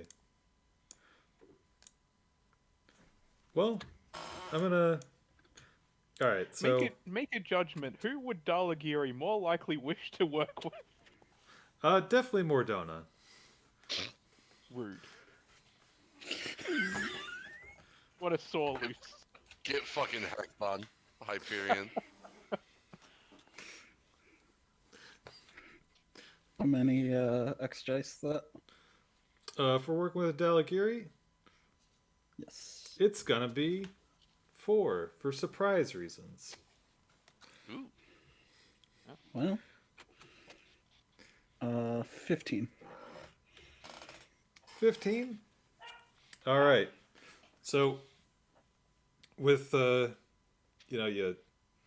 whittle it down. It is a piece here, a piece there.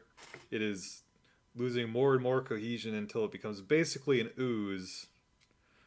And then Dalagiri uses her breath weapon. She inhales deeply. Oh, yeah. And breathes a cone of frost upon it, and the ground crystals grow across it, and it ceases. You all feel, well, I mean, there is no magical malevolence making you feel bad now. I don't know how well you feel just in natural terms. Kim's Dalagiri's gonna kind of get in bummed. the lake. Unfortunate. Mordona's armor just sort of melts off of her and disappears into nothing.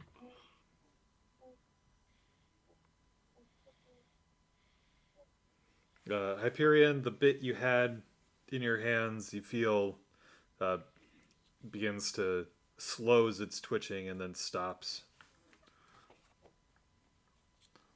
Just take that over to Gideon to get him to freeze it. Just in case.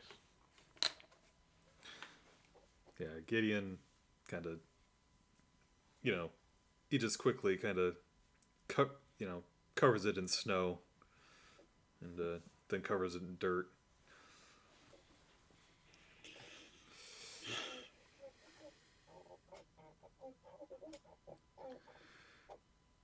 Dalagiri kind of sighs and crouches down beside the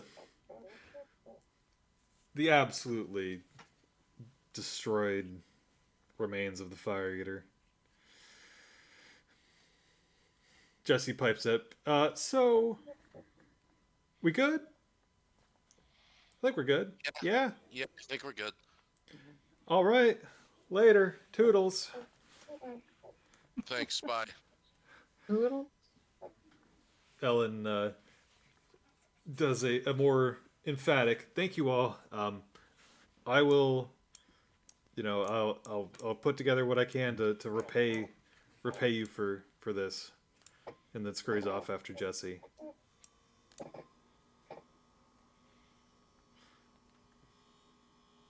And thus ends the tale of the fire eater.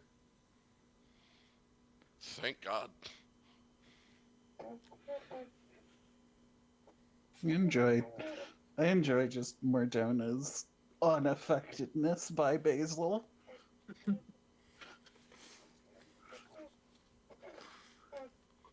The star can't that stop me. hates in a very impersonal way that, like,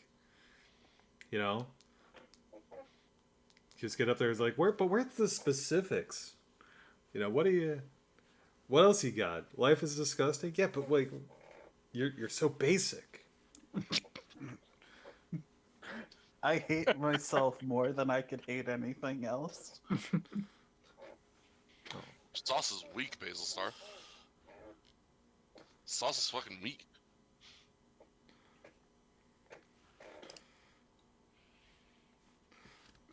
But with that, we end another chapter in the saga of Scarlet Osprey Solutions, who got title billing, but did not really do much Do this time anything. around. Yeah. No, their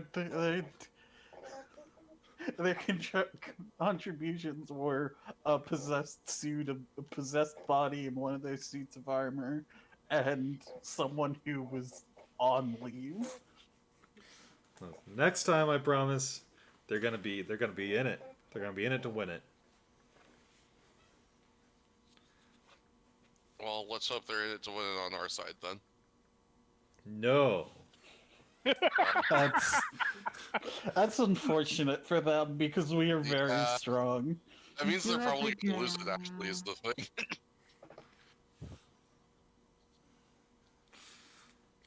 Listen, I have big plans for Scarlet Osprey Solutions. Big plans that I'm going to warp the canon to accommodate. Hell yeah. Hell yes. So many things are true in Harbor Canon now. Isn't But that are such a those great plans game? bigger than Hyperion? Whomst I realized I had established in the last session cannot be defeated by anything? That is how I had ended the interaction with Dalagiri. Big changes in canon, such as every day of the week is named by a specific cult. Oh yeah, we got 7 devils, we got 7 days. Every devil gets a day. Every devil gets a Yeah, day. makes sense. You know how they say every devil has his day? Well, there you go.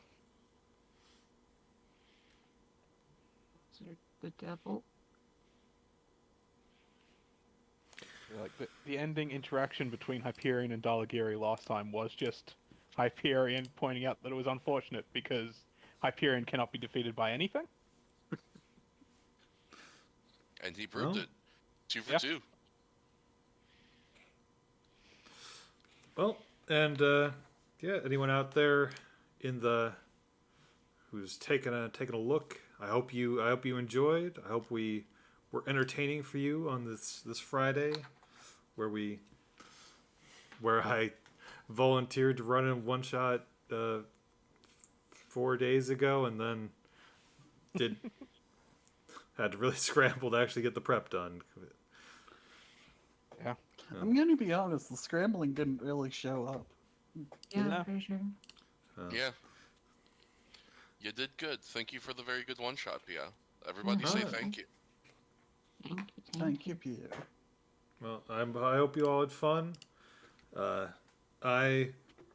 Wow, you talk a lot more DMing than playing, and my voice is feeling it. So I think that's a sign to wrap up. And I hope you all found something precious. No, I am still stealing Scarlet's tagline, like I tried to last time. I hope you found something powerful. I don't know if it actually got into the thing last time, but this time it will. Ah, well, Very fair. there you go, folks. We Find hope you found yourself some something power. powerful.